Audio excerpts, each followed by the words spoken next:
Commissioner Giridharan, Sivaraman, Thomas Mayo, Vice-Chancellor Distinguished Professor George Williams, AO, members of the board of the Whitlam Institute, friends, good afternoon.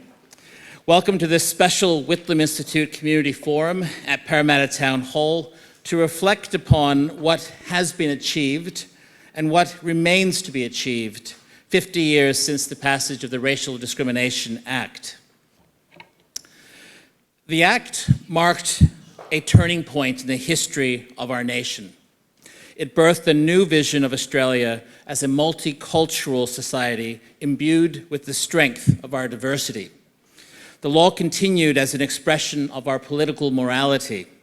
It reflects our nation's aspirations for fairness and justice. With this act, the Whitlam government introduced something new to Australian law and society. It represented an attempt to legislate for human dignity and to broadcast our society's disapproval of the indignity of discrimination. The Act is Australia's first substantial piece of human rights legislation. It laid the basis for the recognition of native title and secured for all Australians, whatever their racial background, equality before the law. With this legacy in mind, I am proud to call upon postdoctorate research fellow, Dr. Matilda Harry, my friend and colleague, a proud Wiradjuri woman, born and raised on Darug country, to offer an acknowledgement of country. Matilda.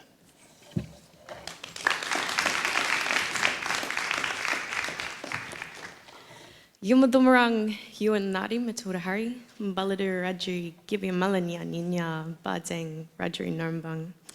Good afternoon, distinguished guests. What an amazing room this is. I feel very humbled to have the privilege to yarn alongside such phenomenal group of speakers today, and I'm thrilled to be joining you in commemorating an important milestone of half a century's progress since the introduction of the Racial Discrimination Act, one of Australia's most powerful pieces of legislations. I'm lucky enough to know many of you. For those of you who don't know me, my name's Matilda. I am a Wiradjuri woman, so my mob's ancestral and spiritual connections are to the central west of New South Wales, to Goanna country, Gugar country. And as a visitor on Darug country today, I feel honoured to be here. This is very special land to me because it was on these lands that I was birthed and I grew up with the resilience and the resistance that is still here. And I honour country today with permission from Darug elders and elders on the Western Sydney University Advisory Committee, who have so generously continued to share the stories of this place, of the spiritual and cultural practices, of trade, of teaching that has been ongoing here for some tens of thousands of years. My Darug elders and community tell us young ones stories of freshwater country, of the Parramatta River flowing just to your left and the mangroves that shelter the water birds, and how at high tide crabs would be and are still caught and fish easily speared, of the eels that have totemic connections that have swum and spawned in the creeks that feed into the river. They continue to share stories of cave paintings, show us rock shelters, stone artefacts and scarred trees still standing here today. They show us shell middens seen just down the road, sites where mob have feasted and lived dating back 20,000 years. Us young ones learn stories of cultural survival and thrivance. Just where we are today, stories of great warriors like Pemaway, who led the ongoing resistance to colonisation.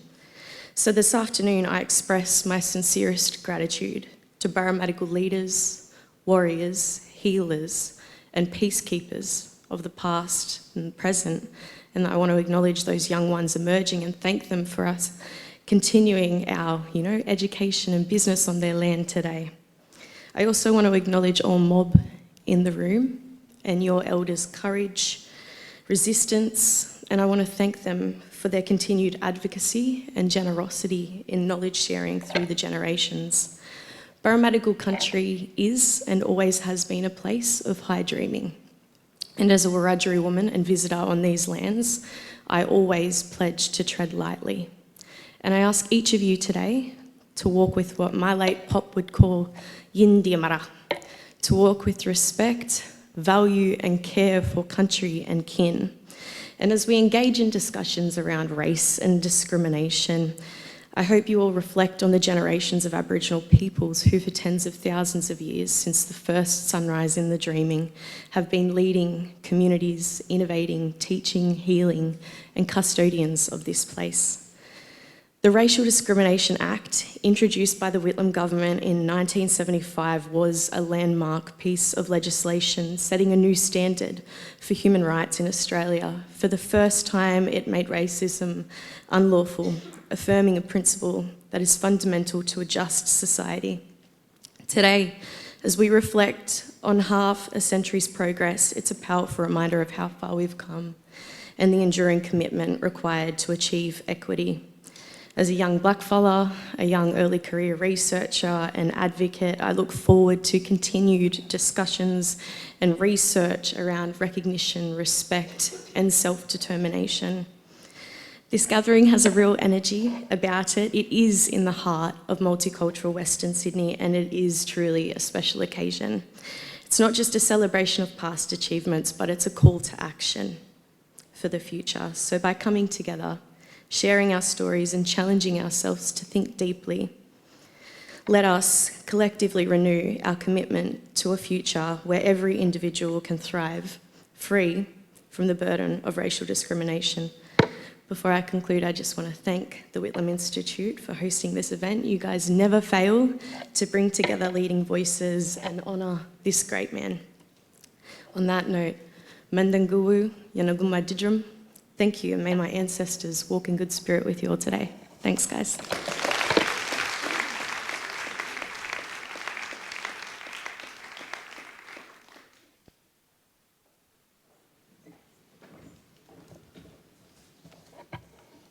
Thank you, Matilda, for your welcome or acknowledgement to country. The Whitlam Institute strongly supports Indigenous peoples having a meaningful input into decisions that affect their lives and their futures. Half a century ago, in his 1972 Labour Party policy speech, Gough Whitlam said, "There is one group of Australians who have been denied their basic rights to the pursuit of happiness, to liberty, and indeed to life itself for 180 years, since the very time when Europeans in the New World first proclaimed those rights as inalienable for all mankind." Gough Whitlam was right 50 years ago. His words continue to resonate today. The Whitlam Institute recognizes this historical reality and acknowledges the need for Aboriginal and Torres Strait Islander voices to be heard and heeded. We pay our respects to the Parramatta people of the Darug Nation, upon whose lands we gather, and extend our respects to all First Nations peoples here today, and acknowledge elders both past and present. We are also cognizant of the lived experience of racism within many communities, as well as the nation's settler colonial foundations of some 2.5 centuries duration upon a continent where the world's oldest continuous culture has existed for more than 65,000 years.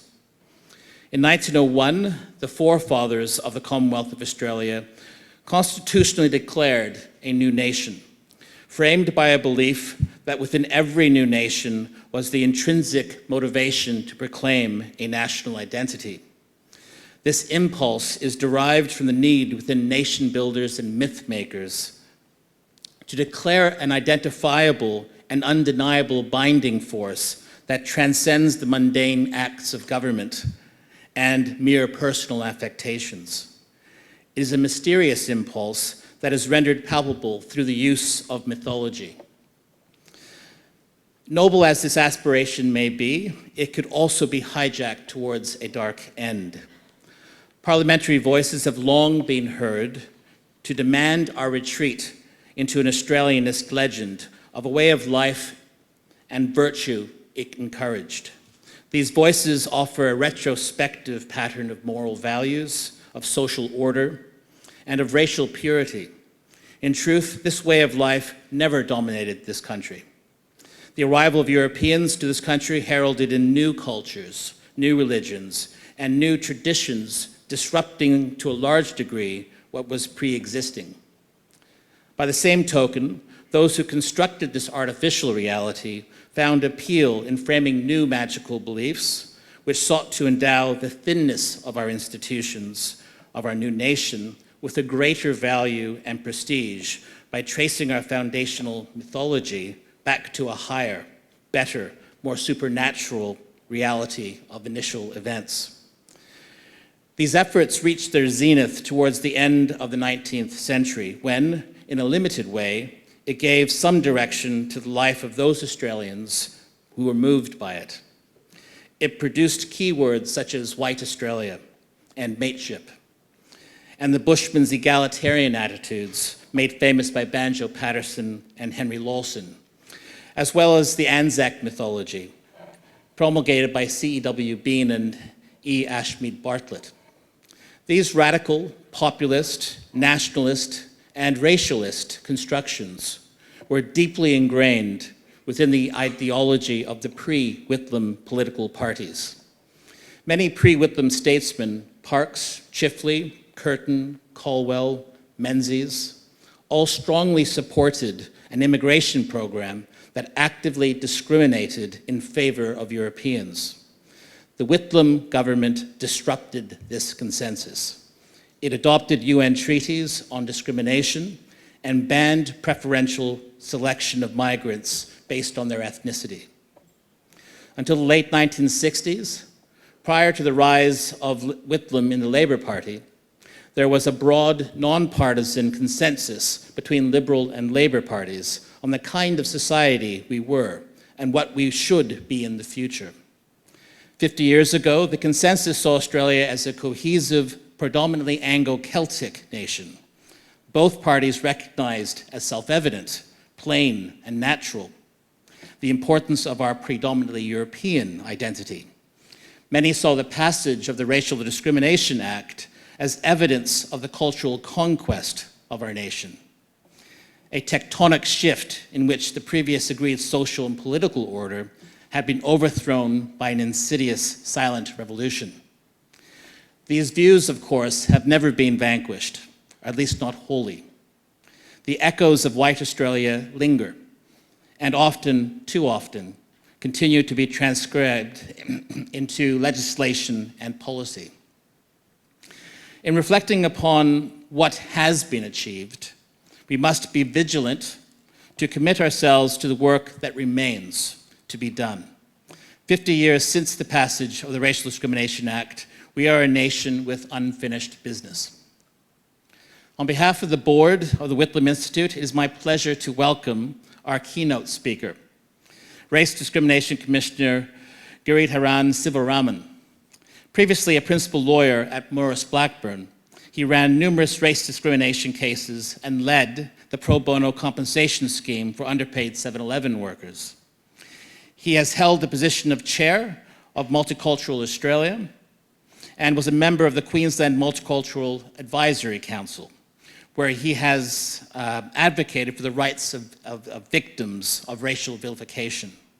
In his advocacy, he has been steadfast in his commitment to the protection and promotion of the rights of First Nations peoples. As Race Discrimination Commissioner, he launched the National Anti-Racism Framework, in this room, I believe, which intends to answer a critical question: how can racism be eliminated from Australia? Commissioner, I welcome you to the stage.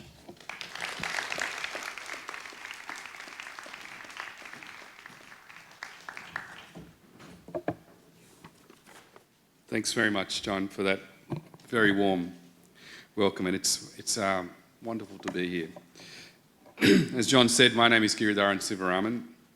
It's a real privilege and an honour to be here today as Commonwealth Race Discrimination Commissioner on the 50th anniversary of the Racial Discrimination Act. I'd like to thank my colleagues that are here, Commissioner Cody, the Sex Discrimination Commissioner, CEO Leanne Smith, my Director Kath Duff, Advisor Naz Jacobs, Head of Campaigns Radhi Srikanth, and then of course Jody Ball. Jody is the brain when it comes to the Racial Discrimination Act. She's helped me with this speech. She's been managing complaints on that Act for 25 years, and she's made the trip out, and I'm especially touched that you're here, Jody. I also want to acknowledge that we're here in the Darug Nation on the lands of the Barramangal people, traditional custodians, and pay my respects to elders past and present, and extend those respects to any Aboriginal and Torres Strait Islander people that are here today. As John just mentioned, the passing of the Racial Discrimination Act, or RDA, as it's known, or as I'll call it for this speech, was a very powerful moment in Australian history, coming just after the abolition of the White Australia policy. It was a pivotal milestone in our journey to a better society. And 50 years later, when we think about the society that we aspire for ourselves, for our loved ones, for our future generations, I'm certain it is one that is founded on equality, dignity and respect. Those are the values that the RDA was predicated upon, and values that we promote and hold dear as a society. Yet to be denied equality, dignity and respect is central to the experience of those who suffer racism. And for me, as a non-First Nations person, but someone who has lived experience of racism and who is leading anti-racism work, it's important to understand the difference between the racism someone like me might suffer and that which has been suffered for 238 years and continues to be suffered by First Nations people. First Nations people obviously suffer a denial of equality, dignity and respect, but in addition, the racism they suffer is a denial of self-determination and sovereignty. And I, as a settler migrant, have benefited from that denial of sovereignty. I have benefited from the taking of their land by settlers before me. Therefore, it's a very small thing for me, small but important, for me to acknowledge country, and therefore why it's immensely generous of you, Matilda, to acknowledge and welcome me here today, and I thank you for that. And it is why I believe there can be no racial justice in this country without First Nations racial justice. But if racism is the denial of respect, then fighting against racism in all its forms, in all its manifestations, is a form of respect. It is also a courageous act of love. For those of us that suffer racism and advocate for racial justice, it's no doubt that our experience, our lived experience, is undoubtedly a factor. It's what motivates us to do that. But it's never the only one. Our efforts are driven by wanting a better future without racism, beyond just for us and our loved ones, but for everyone. I'm sure that anyone who is here today who has experienced racism never wants that experience to happen to someone else. And it's something that I hear a lot, I'm sure many of you hear a lot from other people, where they say, I hope no one else ever has to go through what I went through. Fundamentally, what that comes down to is a respect for others, a respect which motivates those who have experienced racism, but it also motivates those, friends, colleagues, and many of you here today, who have never experienced racism, but join us in that mission against it.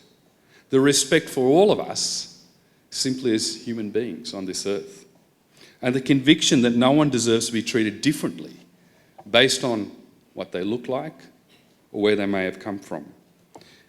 In 1975, then Prime Minister Gough Whitlam expressed this conviction at the proclamation of the RDA, and he said that our nation must spell out in enduring form the principle that all Australians, whatever their colour, race or creed, are equal before the law and have the same basic rights and opportunities. And that was aligned with the International Convention on the elimination of all forms of racial discrimination. And indeed, when the Whitlam government passed the RDA in 1975, it gave effect to Australia's obligations under this convention, which was a landmark moment in our history for many reasons. It was a landmark moment because it was the first Commonwealth law explicitly outlawing racial discrimination. Before that, if you were refused service because you were Aboriginal, because you were black, because you looked like me, there was actually no legal recourse for that. It's hard to imagine, but that's how it was until that law was passed. It was also the first Commonwealth law, as John mentioned, that focused on human rights and discrimination. And with the White Australia policy only recently being abandoned, it set a new vision for Australian society that sought to shake off the racial segregation that John mentioned, that had defined our country and our society for many, many, many years. And over the last 5 decades, the RDA has made many strides in improving racial equality. It's helped shine a spotlight on wage theft of Aboriginal and Torres Strait Islander people. It's provided remedies for those who have experienced racial hatred or race discrimination. It invalidated laws that sought to discriminate against First Nations people's land rights. And of course, it set the precedent for other anti-discrimination laws like age, disability and sex, which Commissioner Cody is leading and doing fantastic work on now.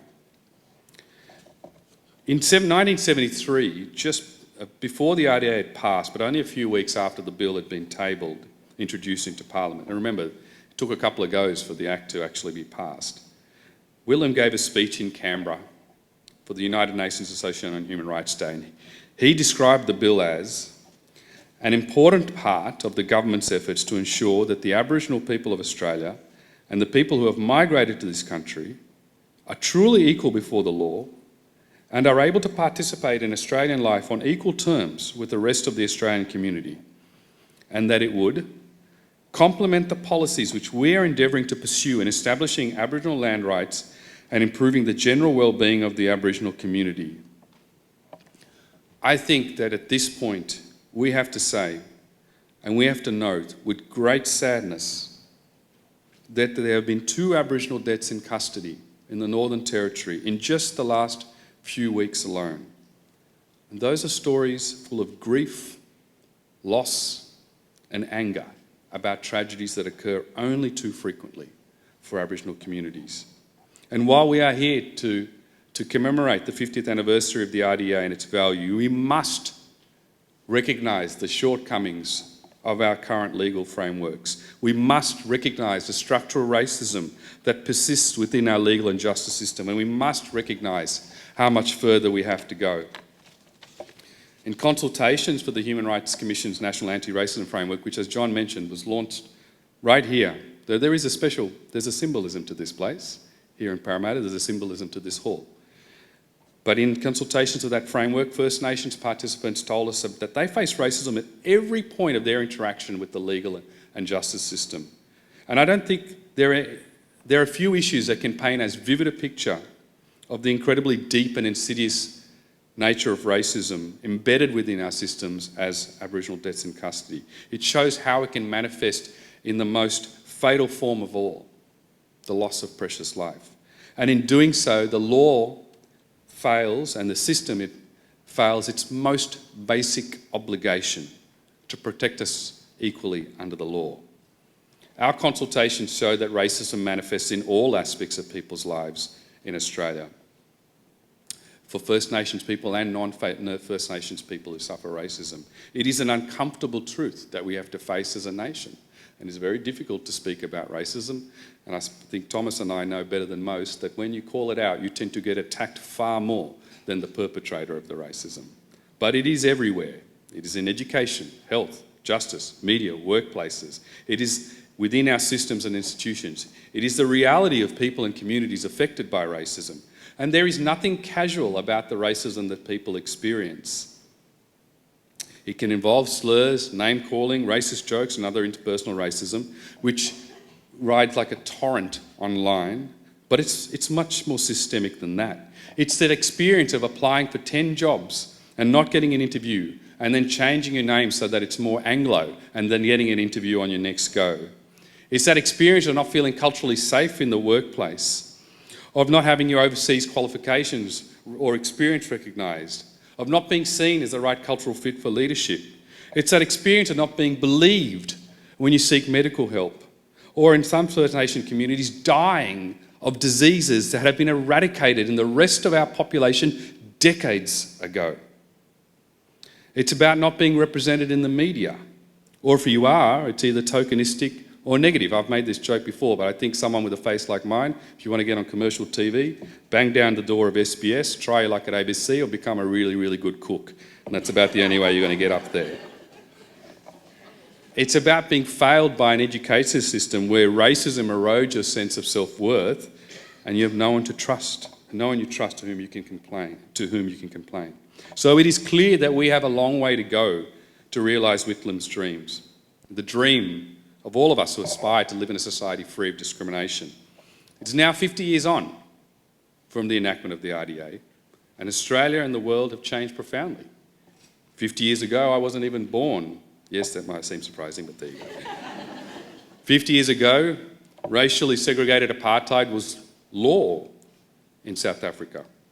50 years ago, people couldn't even imagine how we live now, the freedoms we enjoy, AI at our fingertips, no physical money in our wallets, except for you, Kath. Life as we know has revolved rapidly, and the legal instruments that used to protect us, or that were created to protect us, need to evolve as well. And in a road towards an anti-racist future, that means the case for legal reform, or the case for reform, goes beyond legal frameworks. In the excerpt from Whitlam's UN speech in Canberra, he described the RDA as an important part of the government's effort that would complement policies towards the united goal of tackling racism. In November last year, standing here, I launched the National Anti-Racism Framework on behalf of the Human Rights Commission. It was a roadmap to eliminating racism in Australia. There were recommendations for policy and law reform, including the RDA, which I'll come to in a second, but it went far beyond that, including recommending a national anti-racism task force. And I know we are talking about one particular law here today, but in reality, eliminating racism requires far more than that. We need legal reform across many areas: workplace laws, migration and citizenship laws, health laws, social media regulation, just to name a few. We need to build racial literacy. And what I mean by that, in a very basic sense, is if I walk into a room, or if Thomas walks into a room, people will automatically have assumptions about us based on the way we look, based on our names. Understanding that is racial literacy. And then you have to elevate it to understand how a system or an institution might disadvantage or discriminate against someone based on race. We need truth-telling about the horrors, some of the horrors of our colonial past. And it has been particularly depressing to see some states, including my home state of Queensland, move away from truth-telling. We need domestic implementation of the United Nations Declaration on the Rights of Indigenous People, something my fantastic colleague Katie Kiss, the Aboriginal and Torres Strait Islander Social Justice Commissioner, has been calling for some time now. And most importantly, we need community-led solutions. Community are the one that best know what will work to help them, rather than top-down solutions which often perpetuate racism. Within the RDA itself, we need a positive duty to eliminate racial discrimination. The Act suffers from the same problem that much of our anti-discrimination law suffers from. It requires the victims of racism, who are often traumatised, under-resourced, overwhelmed, and with very limited power, to bring a complaint. It requires you to have endured harm before you can take action. And in workplaces in particular, we need a national inquiry to ascertain the full extent of racism and how it would be remedied by a positive duty to eliminate it. We need better protection against religious discrimination. The Act's limitations have led to arbitrary outcomes, where some religious groups are protected and others are not. We need to adopt the position that exists in the Fair Work Act for adverse action laws, where the onus is on the respondent to prove they didn't take the act complaint off for unlawful reasons. That, to some degree, can help address the significant difference in resourcing to pursue complaints. And we need to rework the special measures provision in Section 8 so that a process of consultation and consent with the people impacted by the measure is a requirement for a valid special measure. So in concluding, as I reflect, I believe that the significance of the RDA is more than its achievements as a landmark legal instrument. Its significance is also what it has represented: Australia's legal commitment to eliminating racial equality, and the recognition that eliminating racism requires meaningful action, not just good intentions. That too is the foundation of the National Anti-Racism Framework, which provides a whole of society guide for meaningful action against racism. And in many ways, I believe that the RDA was an incredible expression of respect. And respect, as some of you may know, was a theme of Prime Minister Albanese's press club address last week. He declared his vision for Australia as a society that is a microcosm for the world, where all are respected and valued, and our diversity is recognised as a strength. And we're halfway there. Our population is highly diverse, with 1 in 3 of us being born overseas. I described the fight against racism as a courageous act of love. Bell Hooks, African-American writer and social activist, expressed that love is an action, never simply a feeling. It requires intent and deliberate decisions in the way in which we treat each other, show care and take accountability. There cannot be love without respect. So today I call on all of you, all of us in this room, to begin seeing respect as an action. The road to an anti-racist future requires significant systemic reform. However, every single one of us in this room has the opportunity and power to add our bricks in that road ahead. In fact, real system change relies on us building this unified and strong foundation together. So let us commit to respect as an action with courage and intent, and use it as our North Star to guide the decisions we make in our institutions, workplaces and everyday lives. If we do, I believe the vision of Albanese, Whitlam, and indeed so many of us can move from rhetoric to reality. Thank you very much.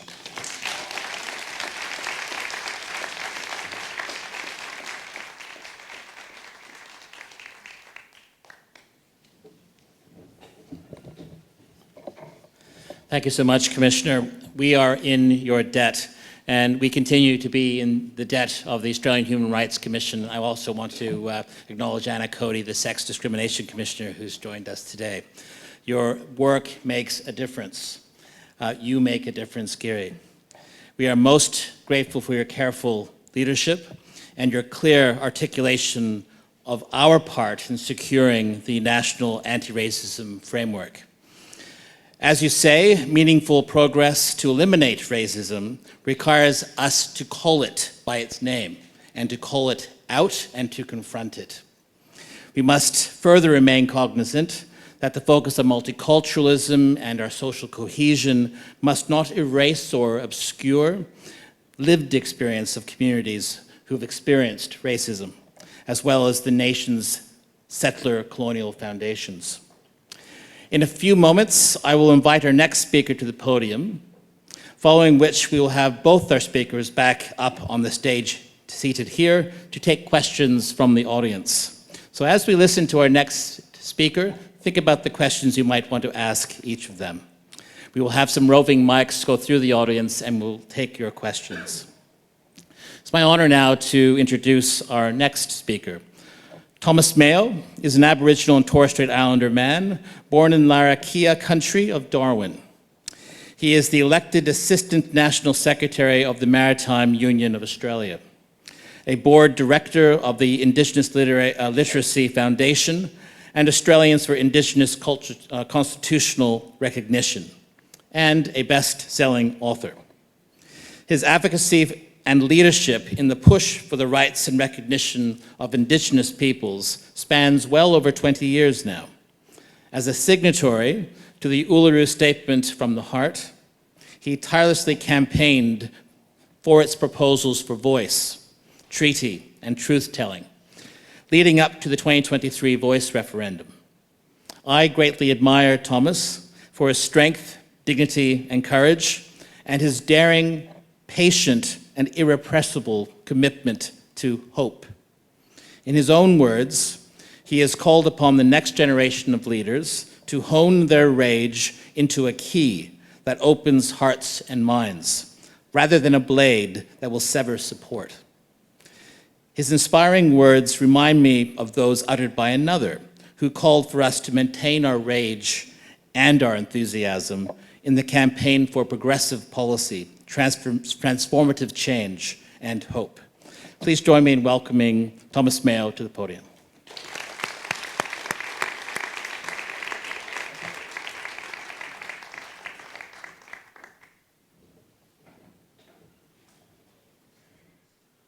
Kapugaiga, Murabuai, that means good afternoon, my people, in Kalalagau-Ya. It's one of the languages of the Torres Strait Islands. Thank you, Matilda, for the beautiful and powerful acknowledgement of country. I acknowledge country as well, and elders past and present. In 2021, I published a letter to my son in an anthology called Dear Son, Letters and Reflections from First Nations Fathers and Sons. The 12 letters in the anthology were written by men such as Stan Grant, who wrote to his boys about his father, his Babin in Wiradjuri language, and how in his footsteps they would use language to revitalise connections to family and country. Troy Cassar-Daley wrote to his son Clay about the love and affection he has for his mum. Troy wrote of broken families and the inevitable trial and error we go through when building and maintaining relationships. Charlie King was another contributor. He is a legendary NT-ABC personality who posthumously wrote to his white father. Charlie revisited the love story his father had told him about when he met his mother, a love story that united two very different lives. In his youth, Charlie's father set out to ride a bike around Australia from Melbourne, promoting the Melbourne Star bicycle brand. As he approached his most northern waypoint, he almost died from the boiling tropical humidity. Darwin Hospital was the unintended end of his journey because of heat stroke. The ride around Australia also ended in Darwin because his riding mate had literally shot himself in the leg. Unbeknownst to Charlie's father, his fellow rider had secretly strapped a gun to his leg as he rode because he was told that Aboriginal people are cannibals. Fortunately, the adventure led to romance and marriage, not just injury. Charlie's mother, a nurse at the hospital, Charlie's mother was a nurse at the hospital, and when his father came to, he thought he had died and gone to heaven, and the angels were Aboriginal. Charlie's mother, a Gurindji woman, was stolen from country on horseback when she was a child, though eventually she returned home decades later on horseback again, but this time with the love of her life, Charlie's dad. Underpinning each of the stories the 12 men shared in letters to their sons and fathers, including those stories that celebrated resilience, solidarity, humour and success, was racism. Several of the contributors wrote how they were personally affected and gave examples, such as what it was like to be an Indigenous father during the 2007 Northern Territory emergency response, also simply known as the NT intervention. And also an example was when the media publishes cartoons such as the Bill Leak cartoon in 2016 without repercussion. Let's just revisit those events briefly. The Northern Territory intervention was so racist that the Northern Territory's Racial Discrimination Act was suspended, and the racist power provision in the Constitution was relied on by the Howard federal government to specifically target Aboriginal Australians with a suite of legislation. In the execution of the policy, there was yet another barrage of dispossession and disempowerment of Indigenous people. And as if that wasn't enough, the Australian Parliament, through that policy, implied that Aboriginal people are more likely to commit child abuse because of our race, the colour of our skin, our ethnic origin. Since that time, Indigenous dads, not just in the Northern Territory, feel suspicious eyes on them as if children need protection from them. The Bill Leak cartoon reinforced this racist stereotyping of Indigenous men. The cartoon coincided with politicians flying into Alice Springs, promising they would come down hard on delinquent Aboriginal youth. The cartoon depicted an Indigenous man, beer in hand, indifferently facing a police officer who held an Aboriginal boy by the scruff of the neck. It implied that the man was the father of the boy, and because he was Indigenous, he did not know his son's name, nor did he care for him. It's noteworthy that both the NT intervention and the media sensationalism so effectively punctuated by Leak's racist cartoon happened in the lead up to elections. It is noteworthy too how such actions affect Indigenous families and their babies, along with major budget cuts to social services in Indigenous communities under Abbott as another example, to cause the very disaffection and trauma that brings our youth into contact with the justice system. Indigenous people are blamed as if social dysfunction is a racial trait, not a matter of failed policy or the legacy of cruel politics. The letter to my son, which became a book when I invited the other men's perspectives, was an act of defiance through love. The youngest of my children at the time was only 7 years old, and as I wrote to them, I dared to hope that through our writing and the truth-telling efforts of many, that racism could be on the decline. The Racial Discrimination Act has certainly helped to reduce racism in everyday interactions between Australians, and that was its intent. As former Chief High Court Justice Bob French informed me of recently, the legislation, introduced to Parliament by Kamp and Dastyari QC, was as much about awareness and education as it was about making racism a crime. Enderby said that the sanctions, and I quote from his second reading, will also make people more aware of the evils, the undesirable and unsociable consequences of discrimination, the hurtful consequences of discrimination, and make them more obvious and conspicuous. But how obvious and conspicuous is racism today? I would argue not enough. We must do more, and the federal government has important recent lessons at hand. They have a mandate, and because of domestic and global issues, they must take great steps again, as did Prime Minister Gough Whitlam 50 years ago. First, the lesson. From 2017 to when I published the book, support for a constitutional reform that would guarantee Indigenous Australians a voice to the Parliament and Executive had risen from 49% in the polls to 60%. But while the sentiment of Australian people was toward an important special measure, such as the voice, the underlying influence of ongoing injustices, Howard's anti-intervention, Abbott's budget cuts and punitive Indigenous work for the Dole program, CDP, the normalisation of disproportionate incarceration rates and deaths in custody through the media, from racist cartoons to the loony rantings of Sky After Dark to the accepting silence about deaths in custody in the media, racist views that lay just beneath the surface, was irresistible to the bad actors. Noel Pearson's 2022 Boyer lectures summed up what was to come. He explained how Indigenous people are much unloved, the ethnic group Australians feel least connected to. I know this to be true from the analysis that was done before the referendum. People in this room may be surprised to hear it, but we who feel familiar with Indigenous history and culture are few. Because of this, and the negative and unfriendly views Australians hold about us, based on folklore and the cult of forgetfulness, as W.E.H. Stanner described in his Boyer lectures in the 1960s, Pearson said, "We are like fish in a barrel," and I quote, "If success in the forthcoming referendum is predicated on our popularity as a people, then it is doubtful we will succeed. It does not and will not take much to mobilise antipathy against Aboriginal people and to conjure the worst imaginings about us and the recognition we seek. For those who wish to oppose our recognition, it will be like shooting fish in a barrel. An inane thing to do, but easy. A heartless thing to do, but easy." Indeed, Peter Dutton could not resist that barrel of fish. He flipped the support from 60% for and 40% against to 60% against and 40% for. Let's not forget the other actors here, David Littleproud and Susan Ley. Together they took up guns and they let that hot lead loose. There will always be these bad political actors. It is for the people to decide if they should be rewarded for using racism to achieve their ambitions.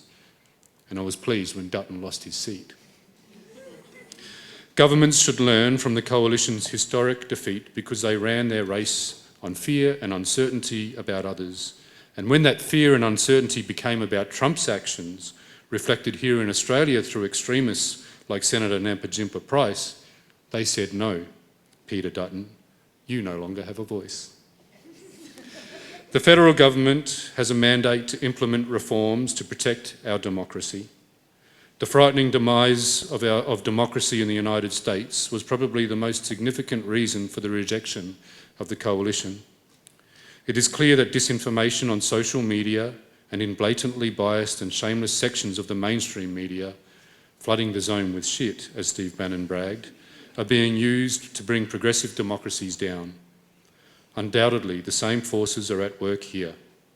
The 2023 referendum was an example of their power. We need more transparency and accountability in politics and government, not less. Legislation about honesty in political advertising, like the South Australian state laws, should be applied across all elections. We should take greater actions to close the gap. The normalisation of Indigenous deaths in custody and incarceration must end.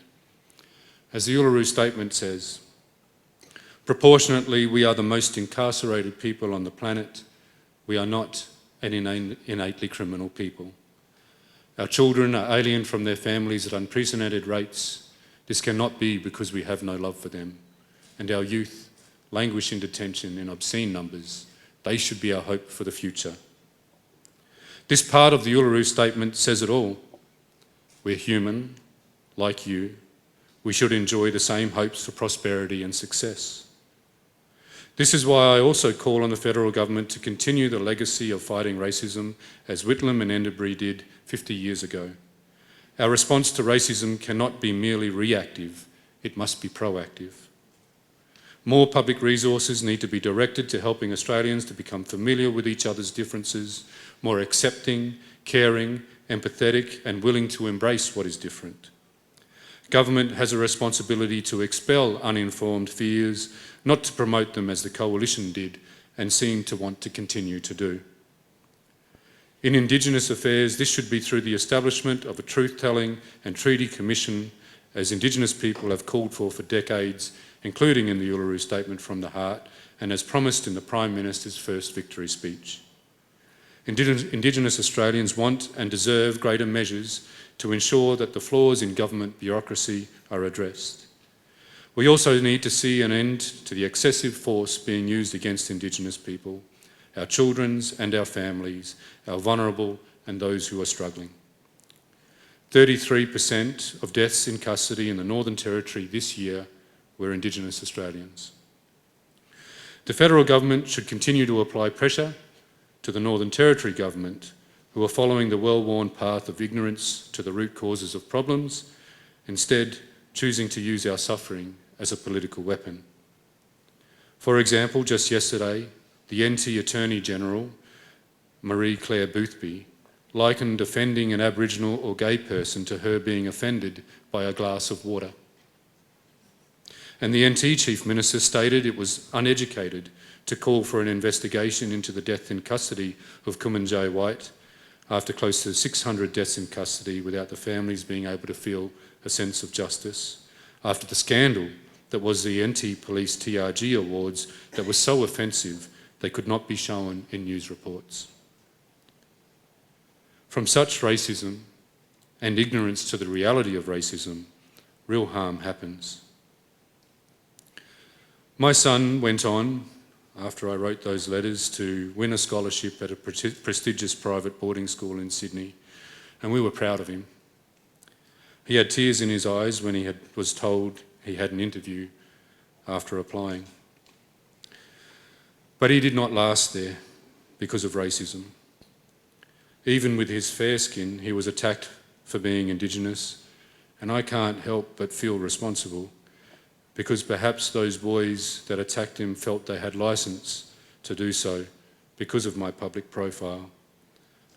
A black man doing well, used for the angry black man trope in a cartoon about me, depicting me dancing a jig for money that was published in the Australian Financial Review during the referendum.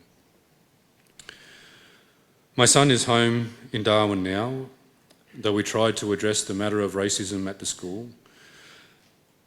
As time went by, he felt isolated and lonely. But he learnt lessons, I learnt lessons, the school should learn lessons. The government should learn from the racism we experience, and we should all act to stop it. I don't want to finish without saying that my son is doing well. He's happy to be home with us, and he is loving school, fishing and camping on country, playing rugby league and annoying his little sister every day again. He will be all right. surrounded by friends, family and community, and with people like you who are willing to take action to stop racism. As Giridharan said, describing courageous acts of love, with those courageous acts of love, he'll be all right. Thank you.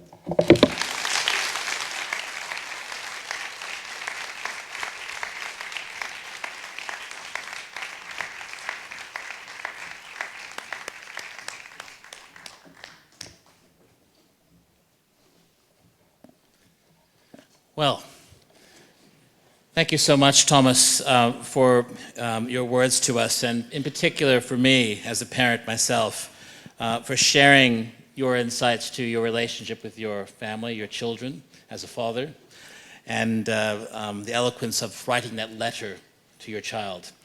It will certainly stay with me for a very long time. It is now an opportunity for us to hear from the audience, your questions for our two speakers.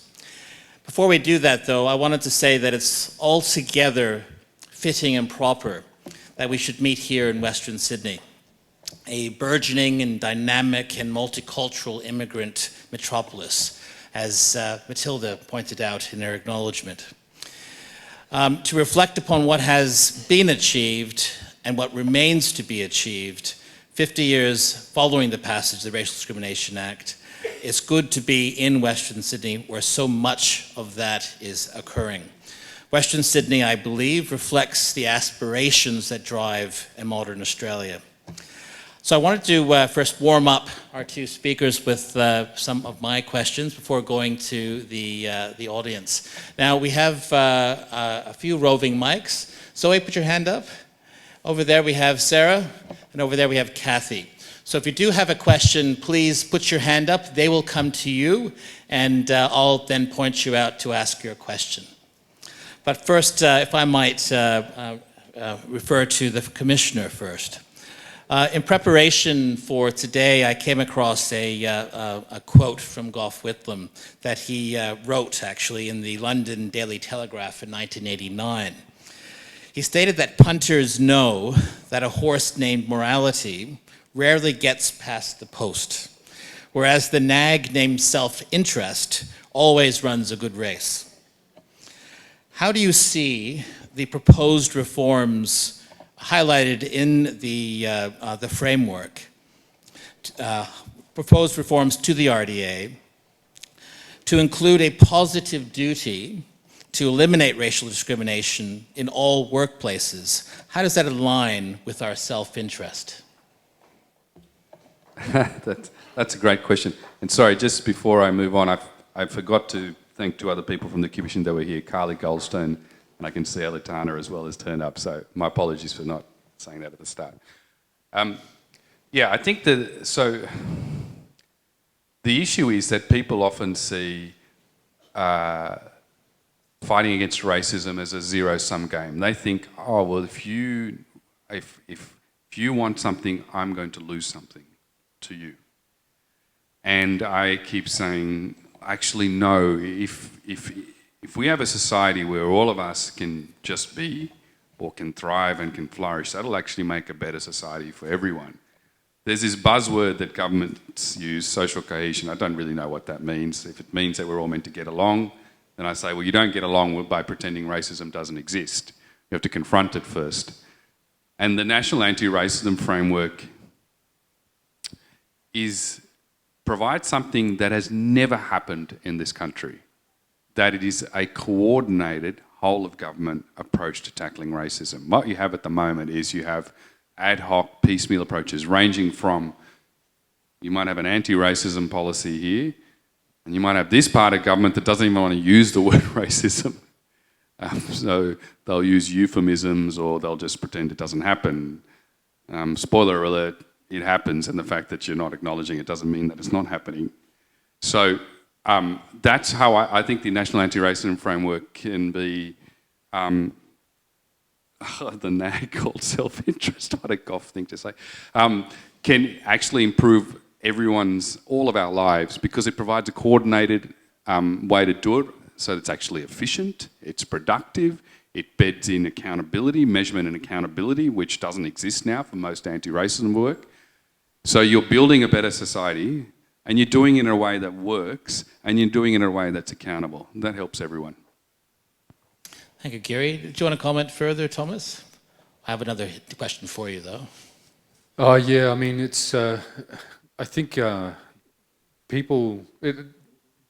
is right. You know, that's the reality, and it's the reality of what we do, even as unions. You know, like we by acting collectively, we're actually furthering our own self-interest. You know, for better wages and conditions.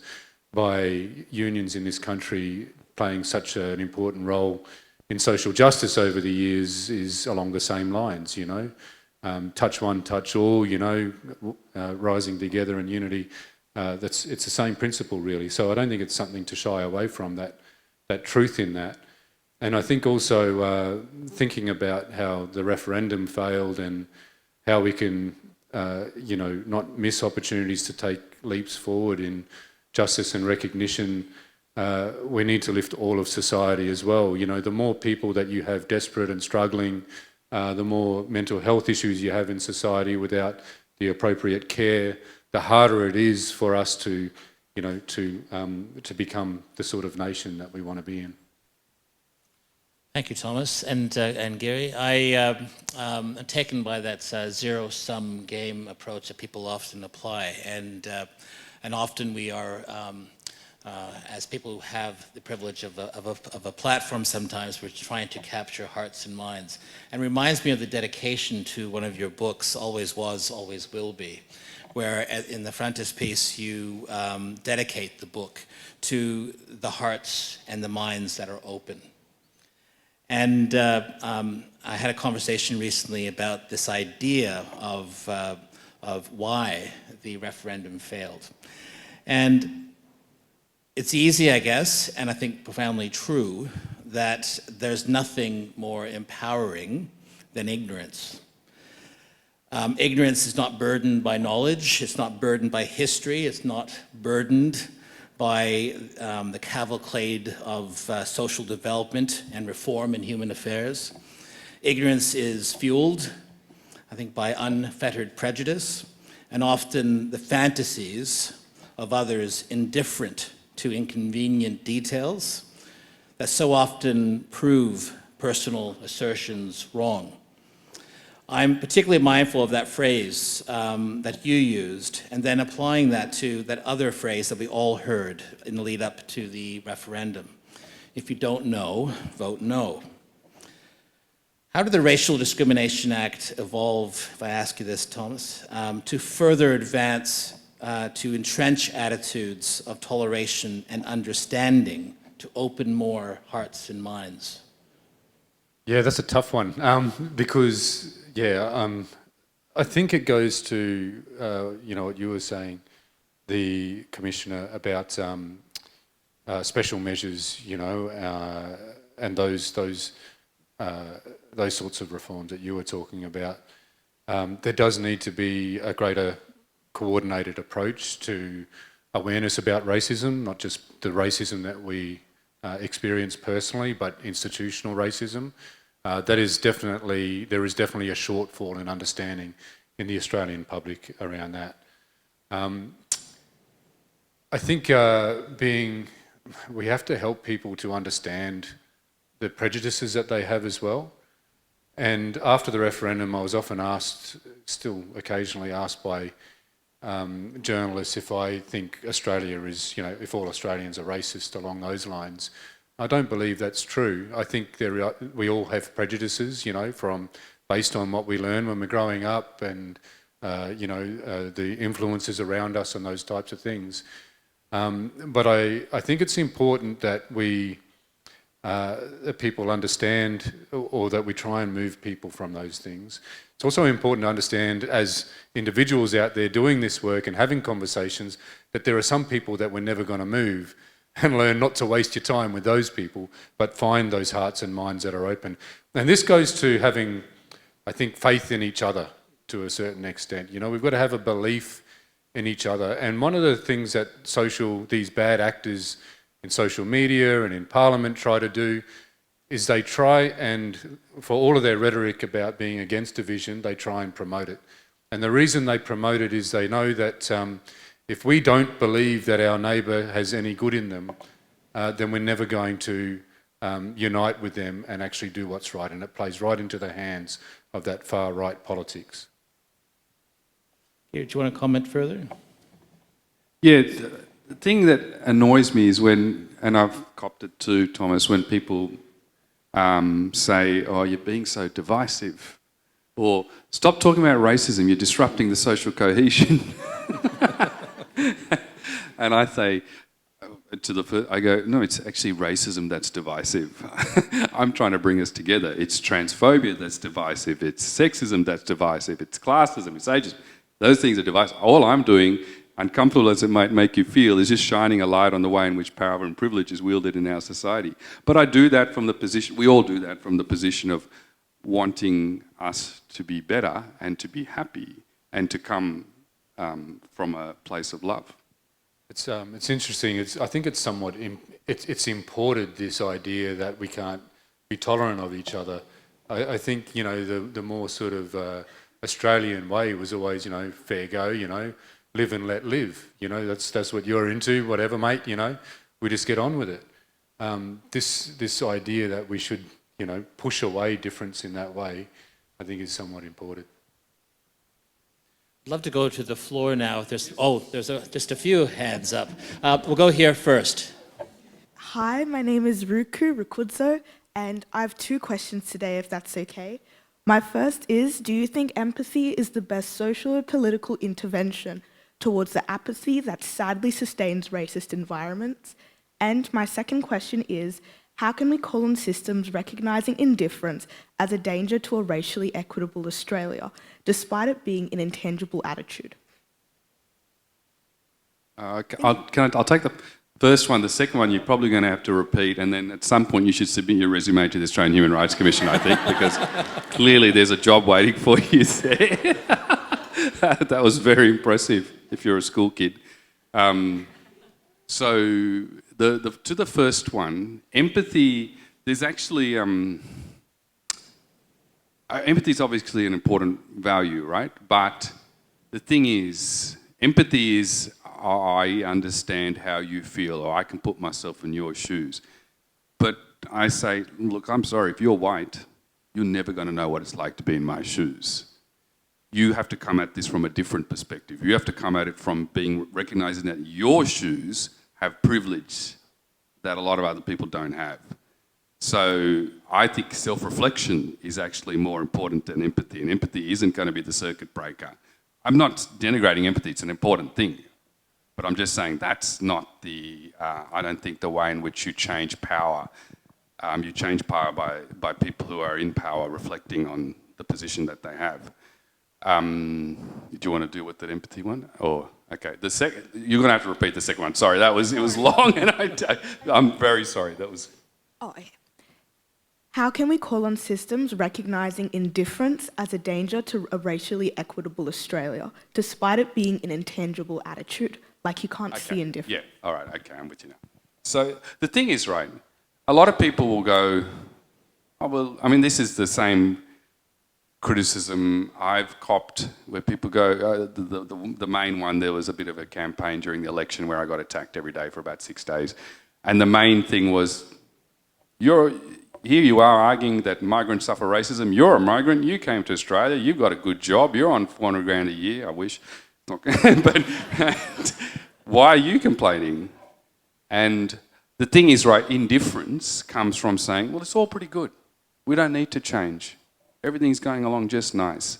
And of course, that's because people don't understand. That's because people think of racism as just being interpersonal. They think, well, if I'm not saying something racist to someone else, and I don't see someone saying something racist to someone else, it doesn't exist. Whereas actually, what about in terms of the Anglo person with the Anglo name, sorry, the non-Anglo name that doesn't get the job interview, or has to apply for a job much lower than them, or doesn't have a safe place to pray within their workplace, or isn't seen as a cultural fit for leadership. All of those things are not interpersonal. They're not one person saying something to someone else, but they are racist. And you don't see them indifference comes, or intangible, indifferent, it's where you don't see the racism that actually exists because it is so ingrained in some cases. Just on the empathy and being an antidote for apathy, I think when it comes to apathy, it does make a difference. It makes a difference. There's people that have been motivated to turn up here because you can empathise or try to understand. You've self-reflected, as Commissioner talked about, and that motivates you to be here to learn more and to be in solidarity. But on the indifference, I think it links to the indifference because you can't see indifference unless you get to that stage, and it is there, it's blatant, it's like the quotes that I said from the Chief Minister and the Attorney General in the Northern Territory.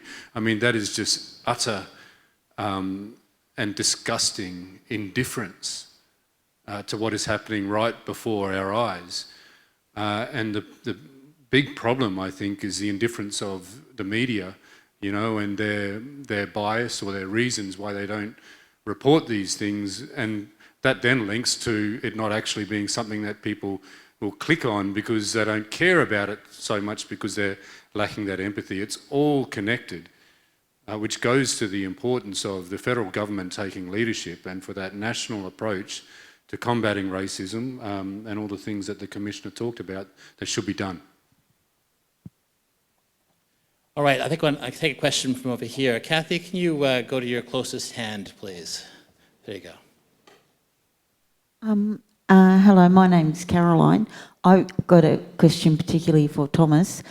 First of all, thank you very much for your words of kindness and hope, and they're really important. I don't know if it's something you'll want to comment on because it's not your country, but in the confines of the constructive Victoria, there is a truth and treaty process well underway that I've had various interactions with. I'm just wondering if you can comment on how you think that might have positive or negative consequences for the kind of dialogue that you're urging us to have. I think, first of all, great respect to all of the mob there and the allies that have brought that state to this point where it's the most advanced on truth-telling and treaty-making. It's been a wonderful effort there, and all respect to them.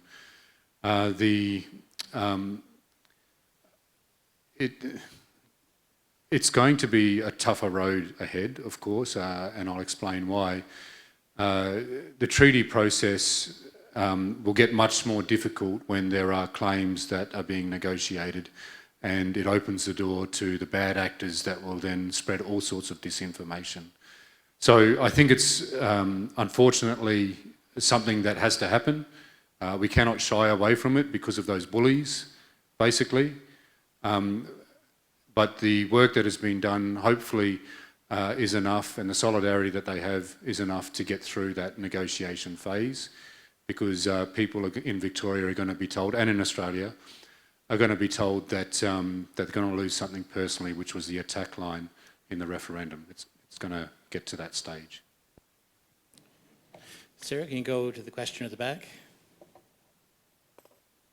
Hi, my name's Aisha. As like discrimination activists and stuff, how can young students contribute to promoting reconciliation and understanding, understanding between Indigenous and non-Indigenous communities? Oh, I can talk from the non-Indigenous perspective and then Thomas can talk from the Indigenous perspective. So I had this this was an issue that I faced during the referendum on the Voice, where I was speaking to migrant, non-Indigenous communities trying to get them to vote yes, and encountered people that didn't want to do that. And I realised that there were lots of reasons for that, but fundamental, I think, was unfortunately that they were persuaded by mis and disinformation that was just rampant about First Nations people. There was also this notion of, oh, I came here, I worked hard, so why can't they work hard type thing, not understanding the literally centuries of trauma, dispossession, murder, rape, etc., that First Nations people have had to go through till now and what that might have caused. So I think that for me, it's connecting the pursuit of racial justice for First Nations people to the racial justice that the non-First Nations people of colour are pursuing. So that what I say is, what I want, or what you might want, is for systems and institutions to reflect you, for you to be safe in them, to look like you. Why don't they do that? Because they were built to ensure white privilege. Why were they built to ensure white privilege? Because they were built to cover a lie, the lie that there was no one here before, that there wasn't someone here for 65,000 years. First Nations people have been challenging that lie for 237 years. So they've actually been fighting, as Matilda said in her acknowledgement, they've been fighting that fight for racial justice. That has helped us, the rest of us. So if we can acknowledge that, we can see that their fight is our fight and our fight is their fight, and that we should be working together.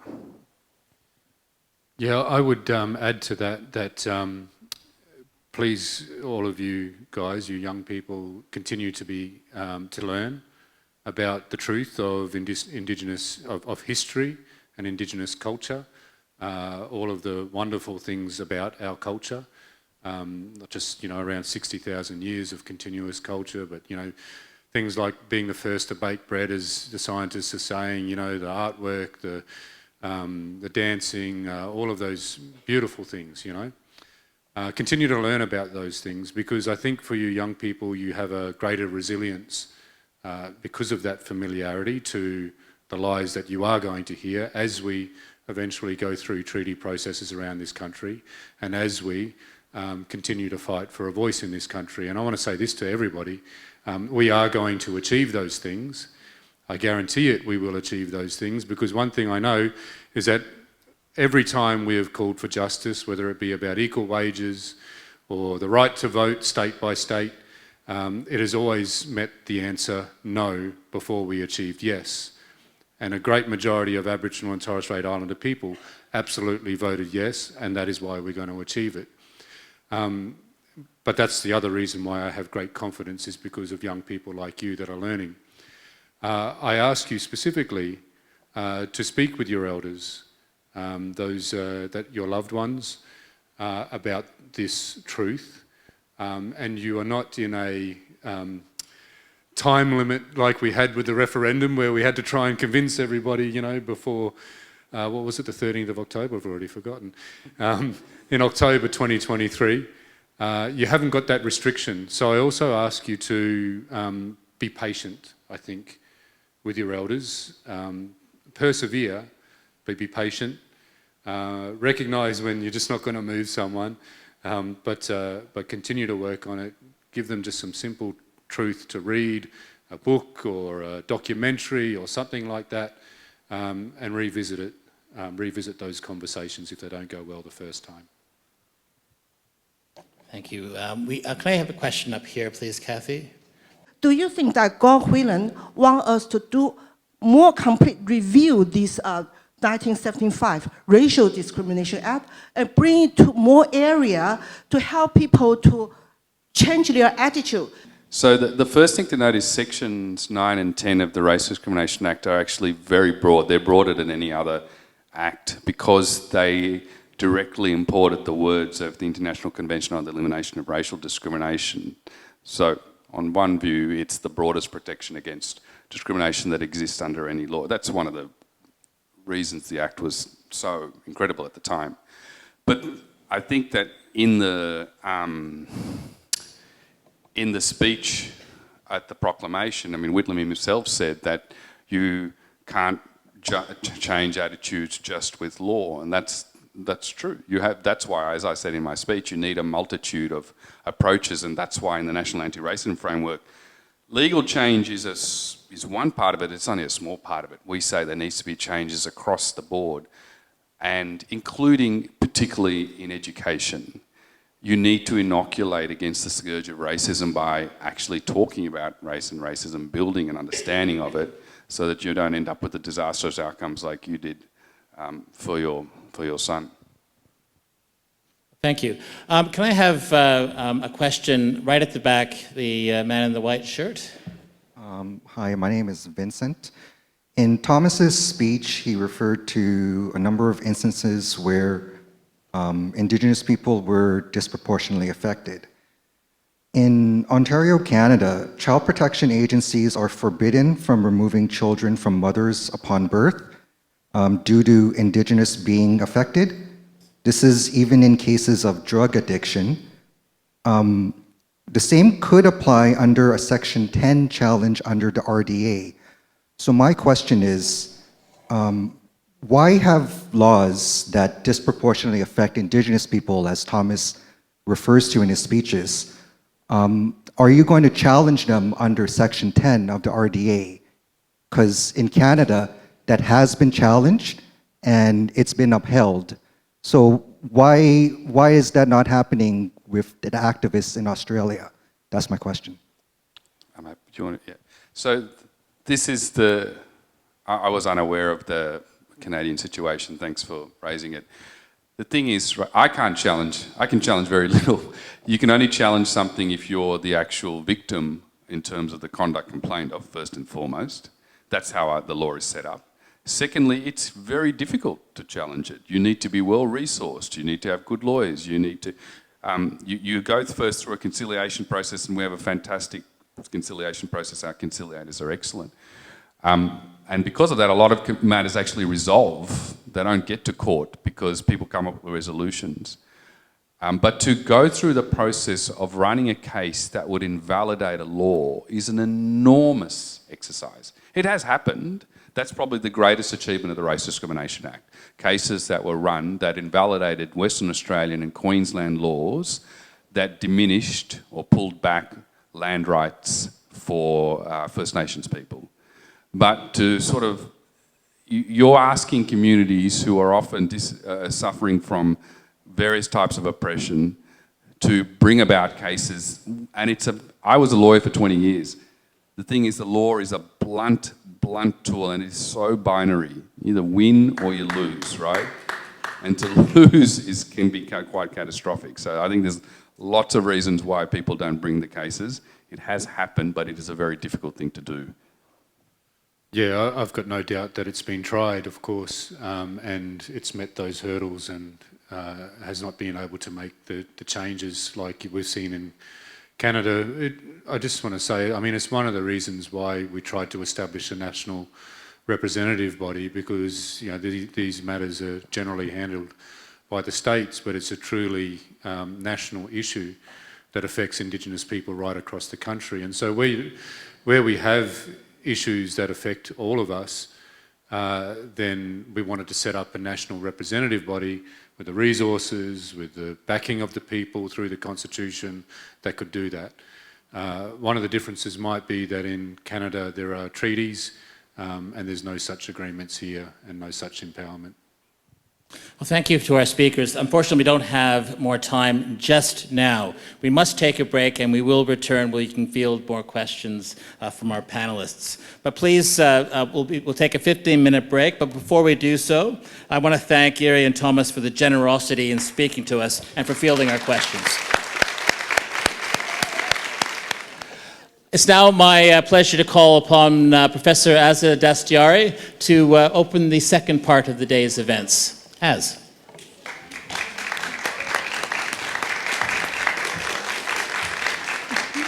Hello everyone, hope you enjoyed the break. It's my great pleasure to introduce you to a panel of my colleagues very shortly. But before I do that, I want to tell you a little bit more about the act that we're celebrating today. I want to begin by joining others in acknowledging the traditional custodians of the lands on which we're meeting today, the Parramatta people of the Darug Nation, and to pay my respects to elders past and present, and extend that respect to all Aboriginal and Torres Strait Islander peoples with us today. As we mark 50 years of this important legislation, we must begin with a simple truth. We cannot honour this legislation without acknowledging and honouring the fight for racial justice in this country, a fight led first and foremost by Aboriginal and Torres Strait Islander peoples. Matilda, in her beautiful and powerful acknowledgement of country, talked about resistance. The Racial Discrimination Act was never the beginning of a fight. It was a response to generations and generations of that resistance. Resistance that continues today.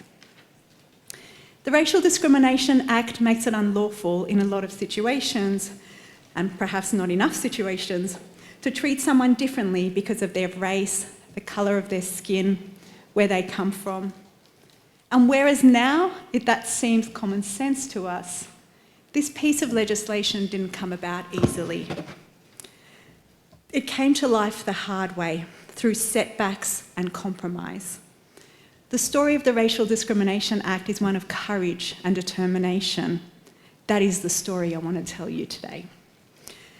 In 1965, the United Nations adopted the International Convention on the Elimination of All Forms of Racial Discrimination, acknowledging that racial discrimination was at the heart of conflict, of human rights abuses, and of struggle. The history of apartheid, colonialism, the Holocaust had taught the international community that they needed to come together to do something about racial discrimination. Australia signed the International Convention in 1966, but we didn't do anything about it. We didn't ratify it, nor did we implement it. Why?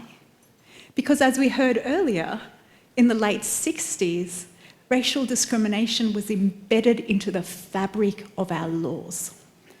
From the White Australia policy that restricted immigration of people who were deemed not to be white enough, to laws that explicitly discriminated against Aboriginal and Torres Strait Islander peoples in the States, racial discrimination wasn't just tolerated, it was legislated.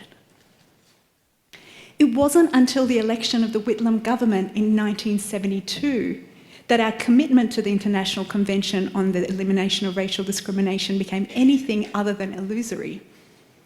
Gough Whitlam came to power with a clear agenda.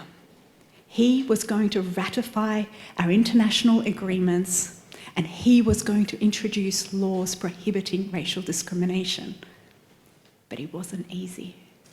Gough Whitlam and his government attempted 4 times to implement Australia's obligations and pass a Racial Discrimination Act, each time being met with fierce resistance.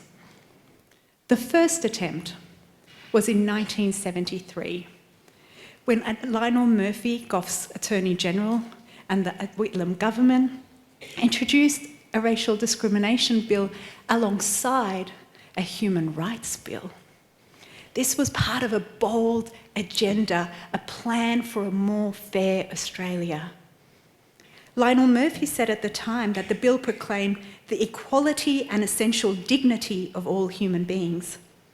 But despite its significance, neither the Human Rights Bill nor the Racial Discrimination Bill passed, and Parliament was dissolved before they could be debated. In 1974, the Whitlam government tried again, not once, but twice. The April version strengthened protection for migrants and focused on conciliation. It didn't get through. They tried again in October, and yet this time they again had to withdraw the bill because of political instability. It wasn't until this 4th attempt in 1975 that the Whitlam government was able to pass the Racial Discrimination Act. And even then they were faced with really determined opposition, both in wider society and in Parliament. In the House of Representatives, the young John Howard warned against state intrusion. In the Senate, Senator Glenn Shield claimed the problem wasn't racism, and in his words, please know I'm quoting here, in his words, the problem stemmed from the blacks, whites, reds, yellows and browns that the government was allowing into the country. I'm not kidding. These were words that were uttered in the Australian Parliament. As the Commissioner was talking, I was having a little giggle to myself because the same arguments then are being used here too. In the Senate, senators were saying that we don't have racial discrimination. It doesn't exist. One senator said that Australia is singularly free of racial discrimination. Isn't that nice? Passing an act like the Racial Discrimination Act in that climate is worth pausing on. It took nearly 10 years since signing our international agreement and 4 legislative attempts simply to enshrine the idea that racial discrimination shouldn't be lawful. And even then, it wasn't easy. It was hard fought for. And yet, key provisions were stripped off that bill: criminal penalties for inciting racial hatred, stronger enforcement powers for the Commissioner, and the ability to initiate legal action. Much of what Gough Whitlam and his Attorney Generals had envisioned was compromised. But still, the Act passed. And in passing, it changed what is possible in our country. Attorney General Kamp made the purpose of the Act clear. As the Commissioner stated, in his words, the Act was both a legal and educative measure. It aimed to change not only how we behaved, but how we saw one another. The Commissioner also alluded to this quote. Gough Whitlam put it best when he said, "Legislation is never enough. It must be backed by education, by the dissemination of information, by persuasion and appeal to the best instincts of the people." Different kind of quote, isn't it, than the one I read earlier. That is what the Racial Discrimination Act stood for, not just legal protection, but as part of broader cultural transformation. Yet, as we heard earlier today, and I will discuss with our panel shortly, 50 years on, racial discrimination continues in our country. It can be found in our daily lives. It is found in our discourses. It is found in our systems. Racial hatred, hate speech, exclusion are a reality in our country. And whilst the Racial Discrimination Act continues, it has come under sustained attack over the years. Meanwhile, that human rights bill that the Whitlam government tried to pass in 1973 still has not been passed. 52 years on, we are still one of the only liberal democracies in the world without a Human Rights Act, a much needed reform that many people in this room are justly fighting for today. So as we mark this milestone, the struggle for racial justice and human rights protection continues. To honour the Racial Discrimination Act is to defend its intent, to continue educating, to protect its principles, to demand greater safeguards, and importantly, to finish what was started not just 50 years ago, but long before that, and in the continuing struggle of those brave enough today to stand up against racial injustice and human rights violations. Let the story of the Racial Discrimination Act remind us that real change takes more than time. It takes determination. It takes courage.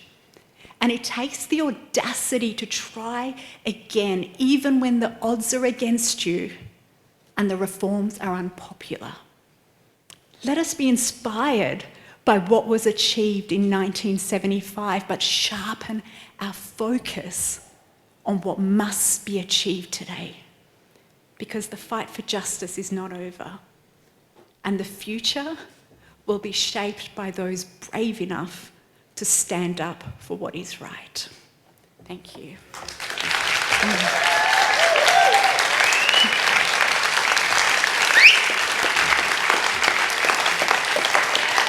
Thank you, everyone. It is now my great pleasure to introduce two of my colleagues from Western Sydney University onto the stage. We've got our first panellist is distinguished Professor George Williams, who is Vice-Chancellor and President of Western Sydney University.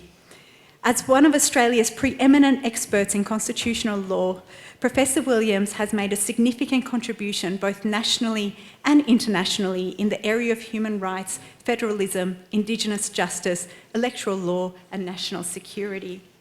Outside academia, Professor Williams practiced as a barrister for over 25 years, advising governments, business and community organisation, and appearing in the High Court of Australia on matters relating to freedom of speech, freedom from racial discrimination, Indigenous rights and the rule of law. Everything I know about human rights and the Constitution, I've learned from Professor Williams' work. Our second panellist is Dr. Alanna Kamp. She's Senior Lecturer in Social and Cultural Geography at Western Sydney University. She's a researcher at the Challenging Racism Project, Young and Resilient Research Centre, and Centre of Resilient and Inclusive Societies. Dr. Kamp's research combats discrimination and improves the well-being of marginalised groups by providing grounding for internationally award-winning real-world interventions and anti-racism strategies. Her current research projects investigate racism and anti-racism online, the experiences of racism during the pandemic, and the experiences of young Australians of mixed ancestry in multicultural Australia. She was the recipient of the Asian Australian Leadership Award in 2024 for her contribution to community and advocacy. I'm going to ask each of our panellists one single question, and then we're going to come to you. So have a think about what you'd like to ask them, but please no comments. Let's keep the questions to a question. All right.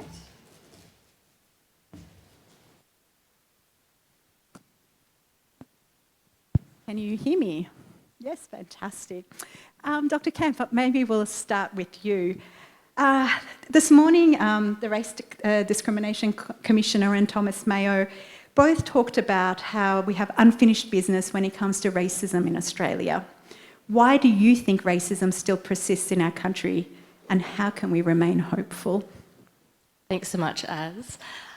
I want to start by acknowledging the Parramatta people on the land, the traditional custodians on the land that we are gathering today, and that I have the honour and privilege of speaking on. The Parramatta people support my work on this land. I just work up the river on Parramatta South Campus, so I'm truly grateful, and I pay my respect to elders past and present and Aboriginal people who are joining us today. That acknowledgement has meaning and it has power, and it's important when responding to Az's question, because I think at the heart of why racism persists today, and everyone who's already spoken today has also reiterated this, is colonisation and our history of colonisation. And if we don't acknowledge that history, if we don't acknowledge the legacies that still persist, I think racism will continue to persist. The very act of staking a claim to this land by the British colonisers was an act of racism. It was rooted in an ideology that the British white man was more superior morally, intellectually, physically, and that gave them the right to invade and colonise. 100 or so years later, Federation.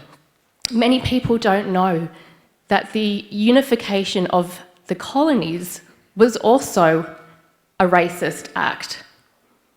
The colonies wanted to unite because it would have been easier for them to do so to help what was termed the Asian invasion, the invasion of the Asian hordes, the Yellow Peril. So at the time of colonial Australia, the 1800s, the colonies all had different immigration restrictions that were ad hoc and they weren't working very well because Asian gold miners, Chinese gold miners would land in Melbourne and then make their way through to Sydney or vice versa, so they would dodge immigration restrictions. So the colonies banded together and said, we need to unite so that we can enforce these restrictions unilaterally. This isn't opinion, as said, this is documented in the parliamentary debates. It is documented in the bulletin cartoons of the time. It wasn't done behind closed doors, it was blatant and it was racist. So that was the founding of our nation. And until we do some honest truth-telling about that and we have a reckoning with our past, racism will continue to persist. As mentioned, the Immigration Restriction Act of 1901 was one of the first pieces of legislation of our nation. It wasn't the only part of the White Australia policy. The White Australia policy also included the raft of mechanisms and legislation to subjugate, to oppress and to segregate Indigenous peoples. Many people think that maybe the White Australia policy finished post-World War II when the horrors of racist ideology came to the fore, but it didn't. It persisted, and we thank Gough once again. 1973, Gough, Whitlam and Al Grasby formally abolished the White Australia policy and introduced Australia's policy of multiculturalism. And I can thank Gough for me being able to be here because my parents migrated here in the early 1970s as a result of the relaxation of the White Australia policy.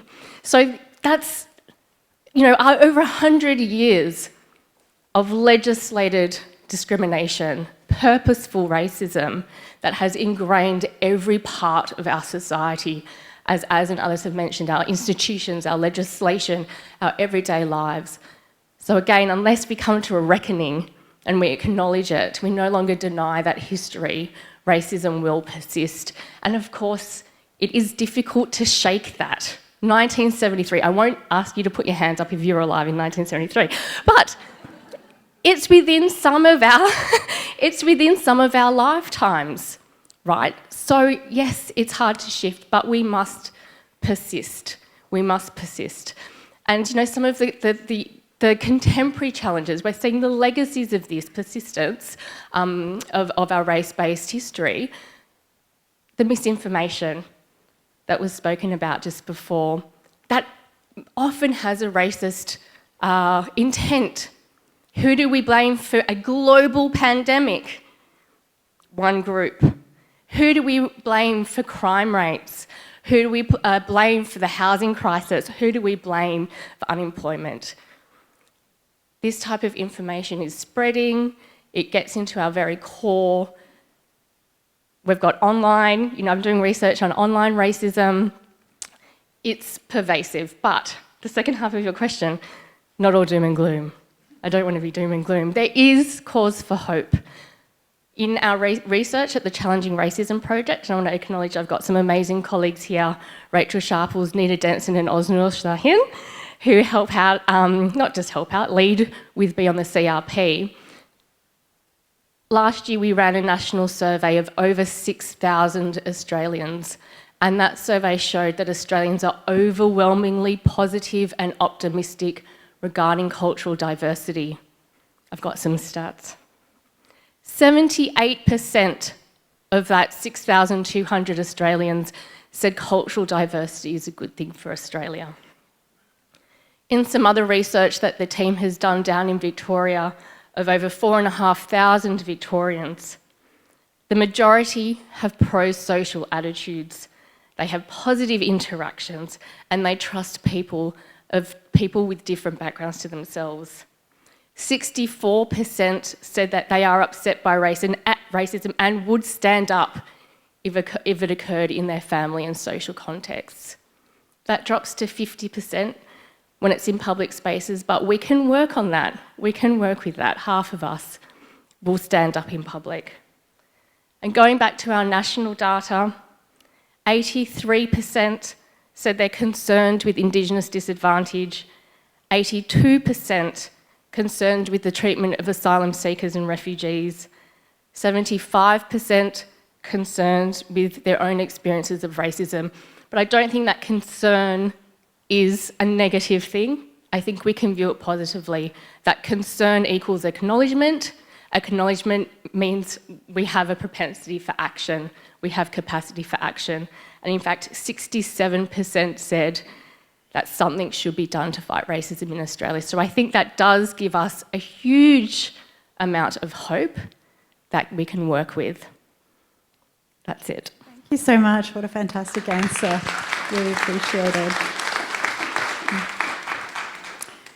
Vice-Chancellor, you've written extensively about Australia's constitutional and legal frameworks for protecting rights. Again, something I'm very, very grateful for personally. Thank you. And the significance of the Racial Discrimination Act in that story. In your view, what does the RDA tell us about the need to further law reform? Yeah, thanks, Az. And great speech, by the way, earlier. Really enjoyed that. Thank you. It's really nice to be here today, not as someone running a university, but as a constitutional lawyer, talking about one of our most important laws in Australia. And when I look at the Racial Discrimination Act, I see both the positive and also I see the opportunity and the need for reform. On the positive, I see a national statement of undeniable power that speaks of what we stand for as a community, that speaks of a culture that does not accept racial discrimination. I also see a law that's very powerful in its impact upon the states. States are bound by this law by virtue of the Constitution to obey the dictates that we will not discriminate on the basis of race. And there have been a number of cases where the High Court has found the efficacy of that, including Mabo No. 1, which was the case that preceded the famous Mabo case in 1992. And in Mabo No. 1, it was decided by the High Court because the Queensland government sought to preemptively deny the existence of native title to Indigenous peoples. They said, if it exists, we deny it, we eradicate it. And the High Court said, you can't do that as a state. That breaches the Racial Discrimination Act. And that key finding was the single and only reason why we got the recognition of native title in Mabo No. 2. That case would have been impossible but for the Racial Discrimination Act preventing a state from denying land rights to a group, Indigenous peoples, based upon their race. So it's a powerful cultural, legal, political statement. But I'd also say it's not enough. I'd also say that history also shows the great limits of the law as well. And there are two angles here that come to mind to say that we need to keep in mind there's work to do with the law. The first of those is the Racial Discrimination Act doesn't bind the Commonwealth. It can legislate at any time to override the Racial Discrimination Act, and should it wish to discriminate on the basis of race, it can do so by virtue of legislating to that effect. And as much as we've had good examples over the last century, there's many more contemporary examples where actually the Commonwealth has positively decided to discriminate on the basis of race. A good example is 1998. John Howard at that point brought about the 10-point plan to overturn native title in the wake of the Wick decision. And that legislation that was passed contained a clause that said that the land rights of Indigenous peoples are denied in key areas and we suspend the operation of the Racial Discrimination Act. They recognised its discriminatory impact, they simply ignored it or overrode it in order to take away Indigenous land rights. And the second example, even more recently, was in 2007 when the Howard government legislated for the Northern Territory intervention. A range of measures directed specifically at Indigenous peoples, applying only to Indigenous peoples, that restricted movement, had a range of impacts. The government at the time had advice. I remember advising myself at the time, saying this would breach the Racial Discrimination Act, so they suspended it. It just wrote it into the legislation that the intervention operated to override the protection of racial discrimination. So it's a powerful statute with a strong history, but it does not protect us against a Commonwealth that is willing and simply has the capacity to decide to discriminate on the basis of race, and it has happened in recent memory. The other limitation I wanted to mention is that the Racial Discrimination Act, of course, must exist in accordance with the Australian Constitution. The Constitution describes power in our society, describes the basic rules of our system, and there's nothing the Racial Discrimination Act can do to overcome the fact that our Constitution has the concept of racism written into its very DNA. And that goes back to its drafting in the 1890s, indeed the language that we've heard. And we've still got clauses in that Constitution which not only recognise but positively licence discrimination on the basis of race. And to my knowledge, we're the only country in the world that still has a national constitution that licenses racial discrimination. And our Constitution does it in two ways. Firstly, in section 25, it says that it recognises that a state is able to prevent people from voting on the basis of their race. So it recognises that New South Wales today could decide that certain races lose the vote for the New South Wales Parliament. And there's a consequence for that in terms of federal representation, but it recognises, and quite explicitly, that we can have race-based voting. Again, no country I know still does that anymore.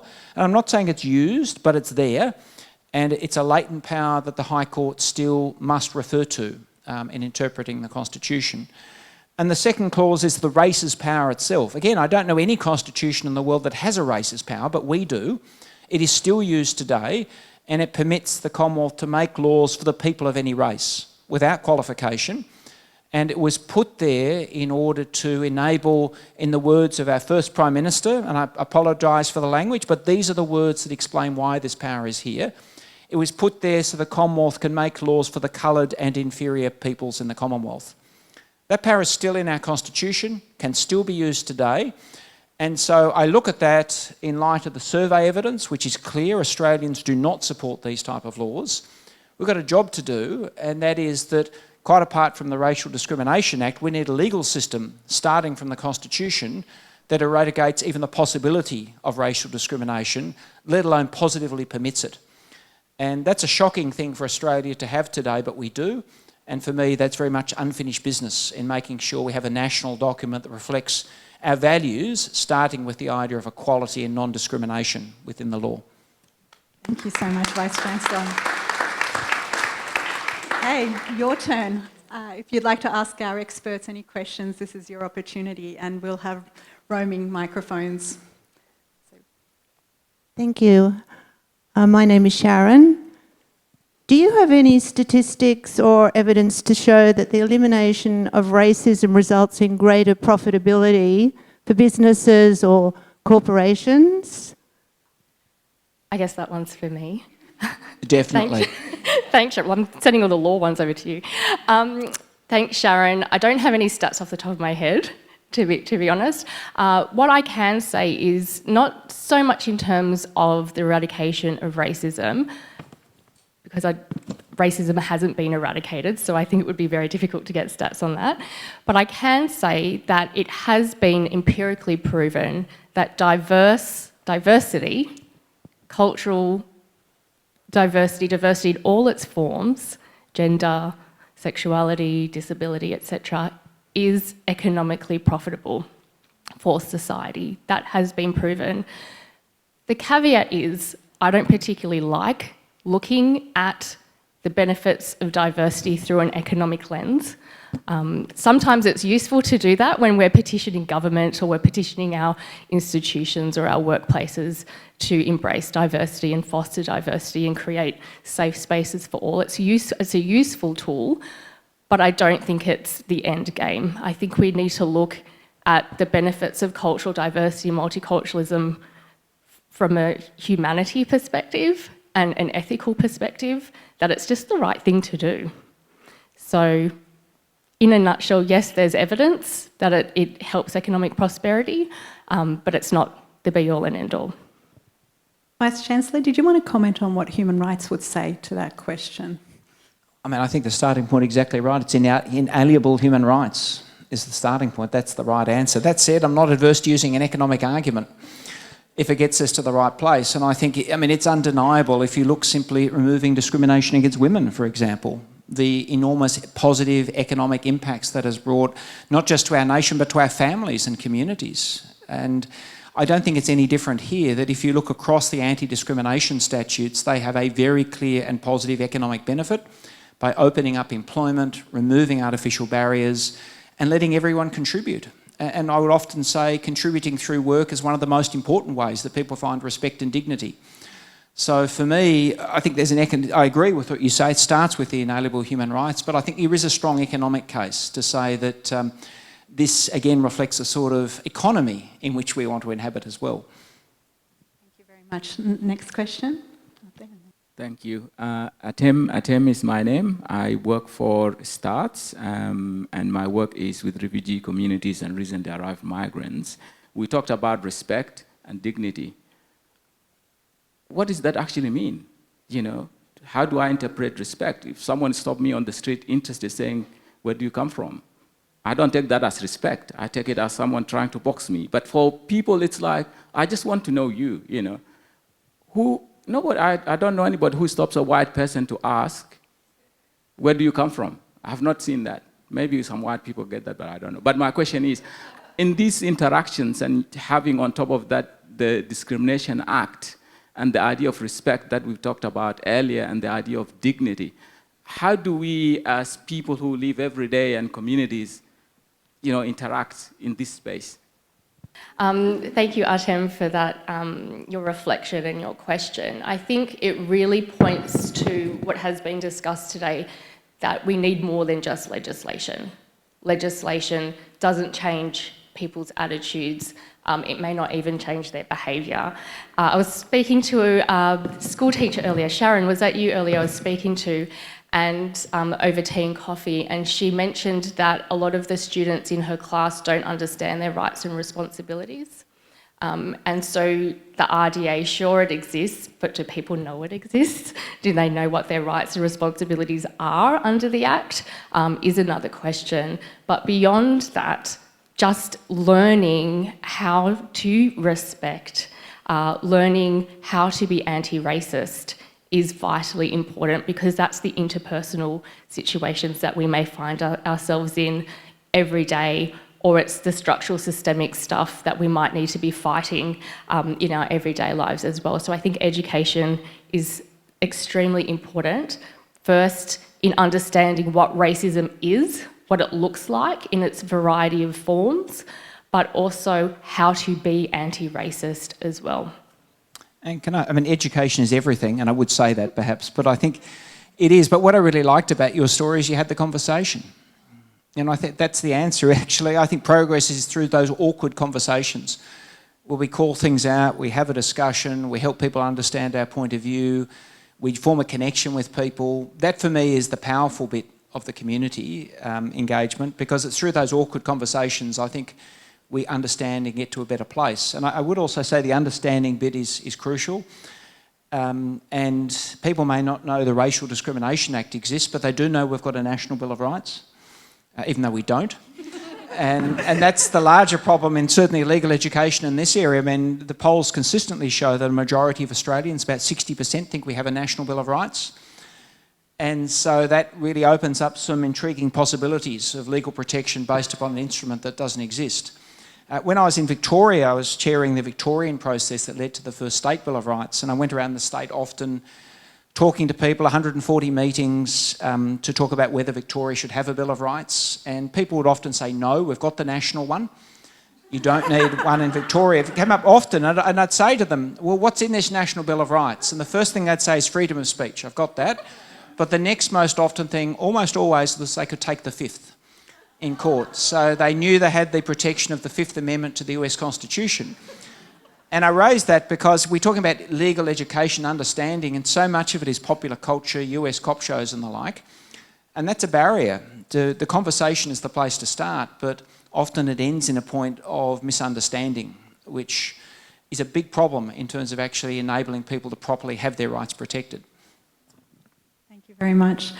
Up here. Merhaba, Türkan Aksoy, welcome in cities.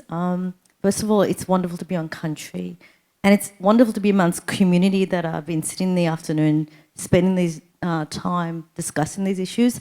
50 years and 50 years more, I'm sure we're going to be further committing to that. The work of Western Sydney University has been remarkable. Thank you for your ongoing dedication to this space. I guess as a migrant to this country, and I hear you, Artem, these are real experiences that we're having on a daily basis, and our kids are having these experiences on a daily basis, which is super hurtful, because we get a rough exterior, we kind of toughen up, but our children, we're like, damn, we're doing a lot of the work, why are they still experiencing this? I think something that's come up for me is the amazing work of Dr. Kathami, the Racial Dignity Framework. It's really brought new language to this space. It comes from a space of dignified practices. We talk about microaggression. She talks about microactions of dignity. I would really encourage anybody in this room to be able to look into some of that work that's coming up. But I would like to know where Western Sydney University stands with reimagining how we're responding to this really complex issue. You know, we are experiencing it, we're fighting it, it's all happening at once. What does reimagining look like for Western Sydney University?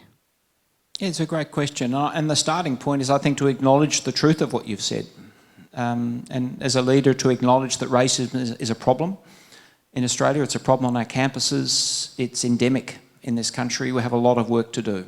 And equally, I think we've got to call out the great work. I mean, our teams are doing good work in this area through the programs. I'm really proud of the work that's happening. And I think for us, the solution lies particularly in community partnerships as well, supporting, working with, coming up with novel ways, and we need to be part of the solution rather than perpetuating the problem. And it particularly means also as an employer, I think we have not just legal obligations, but we have to be the place where people feel they can bring their whole selves to work. They are welcome, and that starts at the top, and making clear that that is the case, and that this is a place where you can, from whatever culture, background, ethnicity, you can join us with pride, in fact celebrate that. And one of the nicest things I love about our university is actually the graduations. I've never been to graduations quite like the Western Sydney University ones, where people feel free to wear their cultural dress, to express themselves vocally and otherwise. It is beautiful.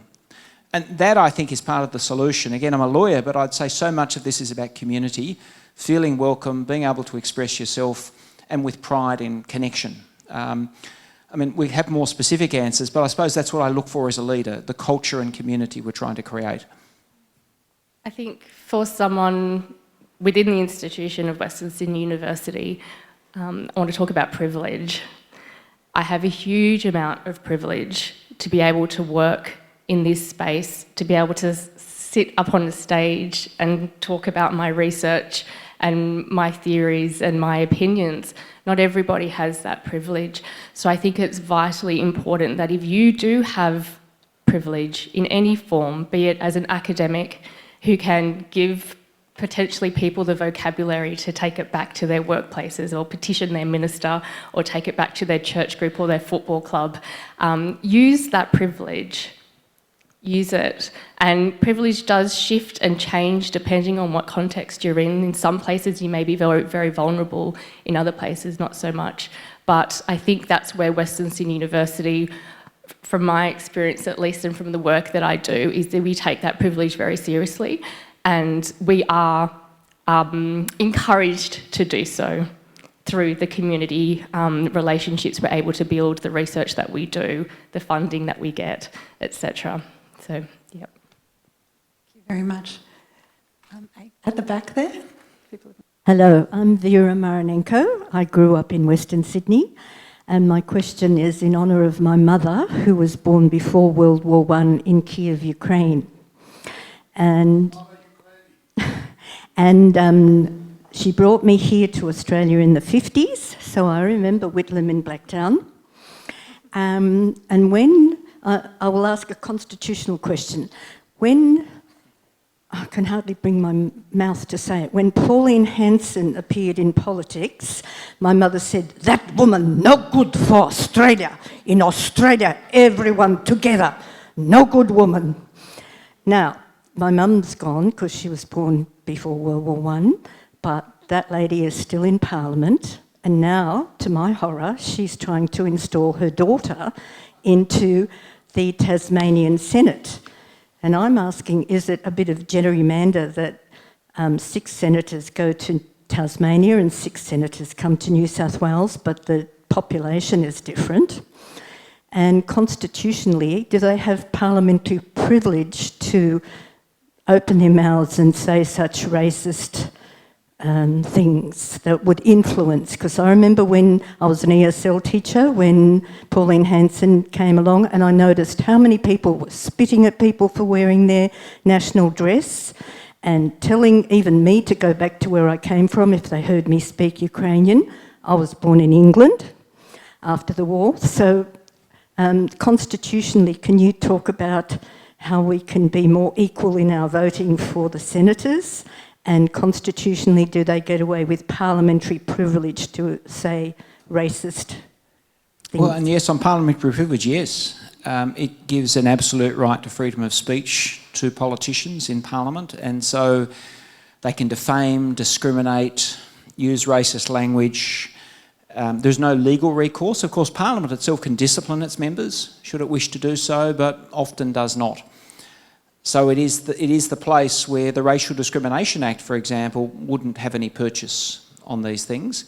And when it comes to equality of voting rights, you're absolutely right, of course, the Senate is a states' house. Tasmania gets 12 senators like New South Wales.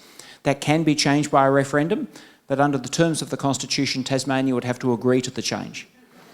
Not going to happen. Any other questions? Any high school kids that want to ask anything? Someone's been dobbed in by their friends. You can't see them. Looking really embarrassed from where you are. Okay. Hi, my name is Soraya, and what advice would you give to a young person who feels like their racial identity is invisible or misunderstood? I'll jump in here. Thank you, Soraya. That's a very vulnerable question. So I've recently been doing some research on young people of mixed ancestry, because I'm a person, maybe not young anymore, but I'm a person of mixed ancestry, and I'll throw it back onto me as a personal reflection, is that many of us have an identity crisis in this country. I think growing up in this country is very difficult, whether you're of mixed ancestry or whether you're of migrant background, if you're First Nations. We're torn between worlds. We're torn between having to fit a particular national identity and, practicing our culture or just being who we are. So my advice, I'm not a therapist, but find your people. Find people that you feel safe around, so that you can, be true to yourself. If you feel safe to do so, only if you feel safe to do so, push back against systems or, processes, etc., that limit your ability to be yourself and to claim your own identity. But again, safety is key here, and I think those in vulnerable positions, and I believe it was mentioned earlier, shouldn't bear the brunt of doing the hard work. You're already in a vulnerable position. You shouldn't be asked to petition, to lobby, to report, to do all the hard work. And that's where I come back to the privilege. Those around you, your allies, those people with privilege and power should be doing that hard work for you. So if you feel safe to do so, bring that into the light. Bring your struggles into the light so that you can be supported in safe spaces. That was a wonderful question. Thank you. We've got one last question. Yep, up there at the back. Hi. I have a question around institutional reforms, and it's so important in terms of moving a society forward, but we also know that institutional reforms can be very vulnerable to shifts in powers and priorities if they're not accompanied by transformations that are rooted in minds and hearts and that find expression at the level of culture. We also know that public opinion is influenced and shaped by those at the national level who are leading the work. So my question is, it's really around, as two people on that level and people who work with other social actors on that level in the work of anti-racism, what do you think are some of the current barriers in advancing collective thought around anti-racism? And are there any concepts or principles that you think could help advance where the conversation is at right now? Well, I'll start. Thanks, George.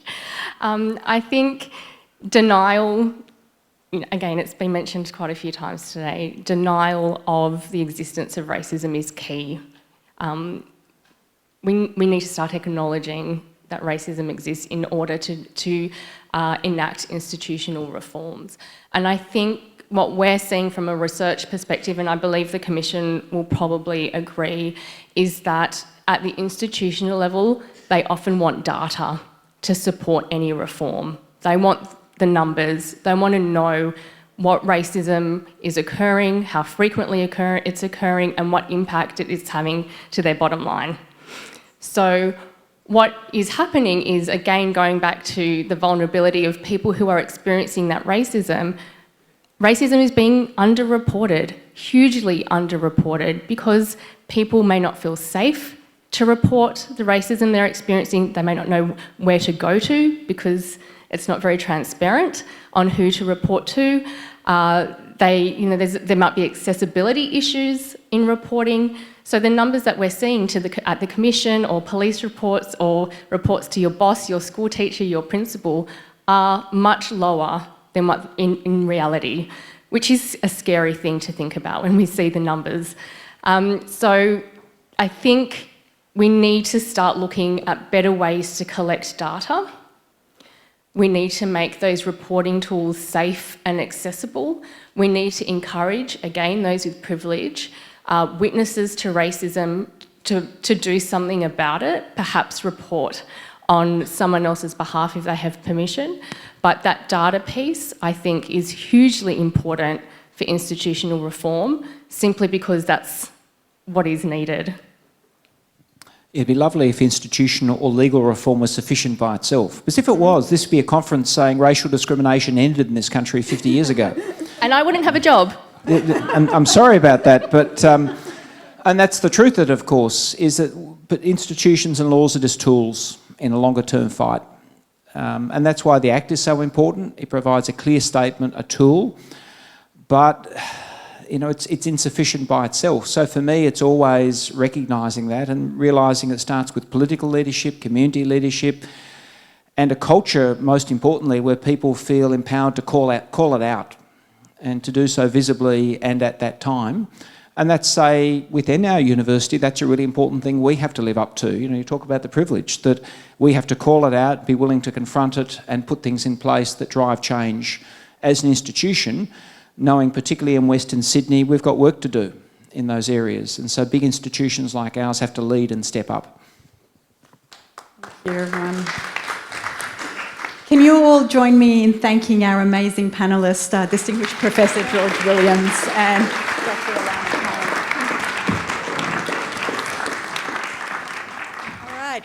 Thank you all for being here today and being part of this vital conversation. What an extraordinary afternoon we've all had. To close our event, I'd like to welcome Karishma Kalyanda to the stage.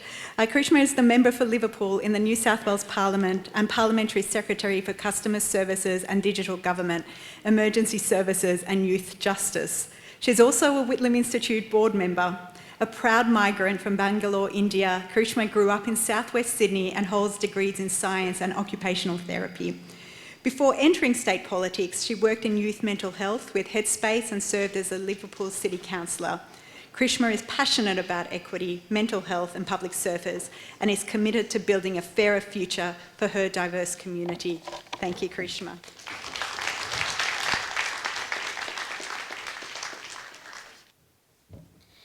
Thank you so much for that introduction, and good afternoon to everyone. As we come to the close of this inspiring community forum commemorating the 50th anniversary of the Racial Discrimination Act, it is my privilege to extend a heartfelt vote of thanks to all those who've made today possible. And this is probably the first vote of thanks that I've delivered since joining the Whitlam Institute board, but just my luck that it seems to feel like a bit of a family reunion, because as soon as I walked in through the door, I saw faces that I have not seen in many years and people that have been part of my life through the many different roles that I've had. First of all, I want to thank, can I call you doctor yet? Soon to be Dr. Matilda Harry for her wonderful acknowledgement to country. Every time I've heard Matilda speak and acknowledge country, I've come away learning something new, and particularly the value and the significance of communicating concepts in language. It's something to reflect on, that our acknowledgement of being a multilingual, multicultural nation that we've sort of come to embrace and accept over the last 50 years is not new. This is something that has existed on this continent for tens of thousands of years in our First Nations people. We're only returning back to that and preserving First Nations languages, encouraging them to be spoken and continued on through generations to come, I think is an important thing to do, and something that we as a community, as a society, should be seeking to do more often. And I want to thank you for being part of that tradition. I also want to sincerely thank our keynote speaker for today, Race Discrimination Commissioner Giridharan Sivaraman, for sharing his invaluable insights and perspectives. Your words, your experiences, and the work that you're doing is truly inspiring, and it's getting an understanding of the ongoing challenges and opportunities that we face in the pursuit of racial justice in Australia is a small insight into the work that we still have to do. Thank you also to Thomas Mayo for his very powerful words, stories, which remind us of the importance of voices from Indigenous and our First Nations communities in shaping the national narrative. I remember years ago reading your letter to your son and wishing that I had something like that when I was growing up, wishing that I had something that would be a tool to process some of the experiences that I had growing up and navigating the complexity of identities, as you mentioned. And also, of course, a special thank you goes to our esteemed panellist, Professor Azadeh Dastyari, who so skillfully moderated our discussion and who was incredibly photogenic up here, by the way, I should say. Got some great photos. And Vice-Chancellor George Williams, who I believe also moonlights as a model for Western Sydney University merchandise. Socks, hoodies, I'm not sure what will come next, but I'm sure we're going to be very excited to see it. And Dr. Alanna Kamp, thank you for your vulnerability and for the important concepts and research that you are doing. All of your thoughtful contributions, which have enriched our conversation here today about the legacy of Gough Whitlam and his government and the vital work of the Challenging Racism Project. Of course, I also want to acknowledge the Whitlam Institute team for organising this important event and bringing together such a wonderful group of people. I hope you all enjoyed your It's Time cookies because they're a very special touch. To the many people who are here, who've been part of this conversation, members of the public, human rights organisations, and especially the students in the audience, our young people, thank you.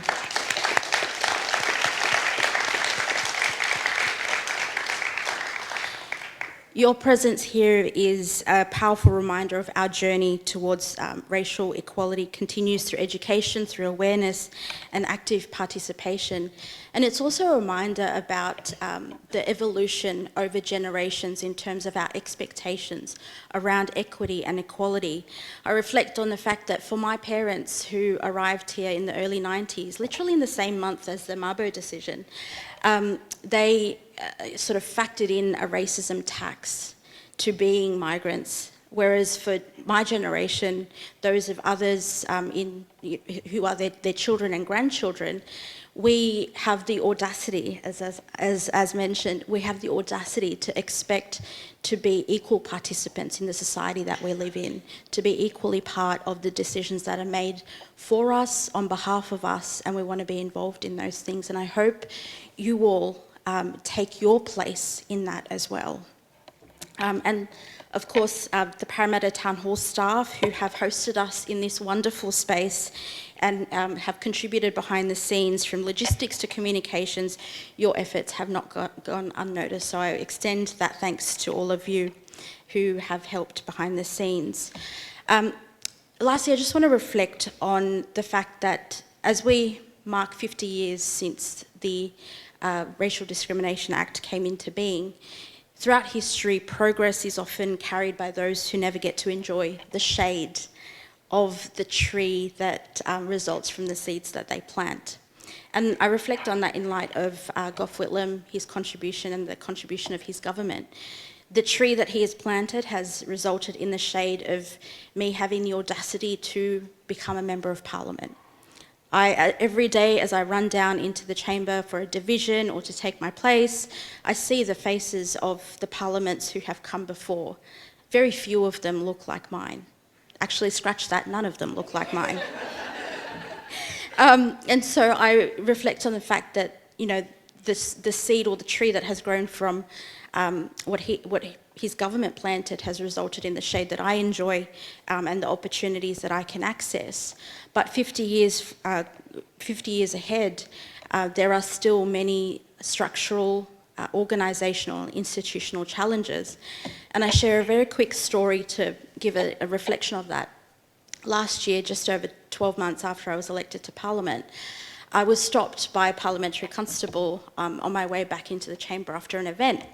And at first I didn't get what he was speaking about, and then it slowly hit me. He was trying to escort me out. So I was about to be kicked out of my own workplace because I didn't look like I belonged there. And it wasn't until I showed in my past. It was not malicious, it was not hostile, but it was what we have been talking about today. Everyone has prejudices, everyone has stereotypes of who they think belongs where, what box you are in. And it is up to us to challenge those perceptions, those biases, and those experiences constantly, regardless of whether we are in Parliament, whether we are in a university, whether we are at a school, or simply walking down the street. There are still structural inequalities and prejudices that do exist that we need to challenge, and my hope is that 50 years going into the future, the shade of the tree that we are nurturing and tending to in this space will give shade to many, many more people and result in a far more equal and just society. Thank you all so much for being part of such a meaningful conversation.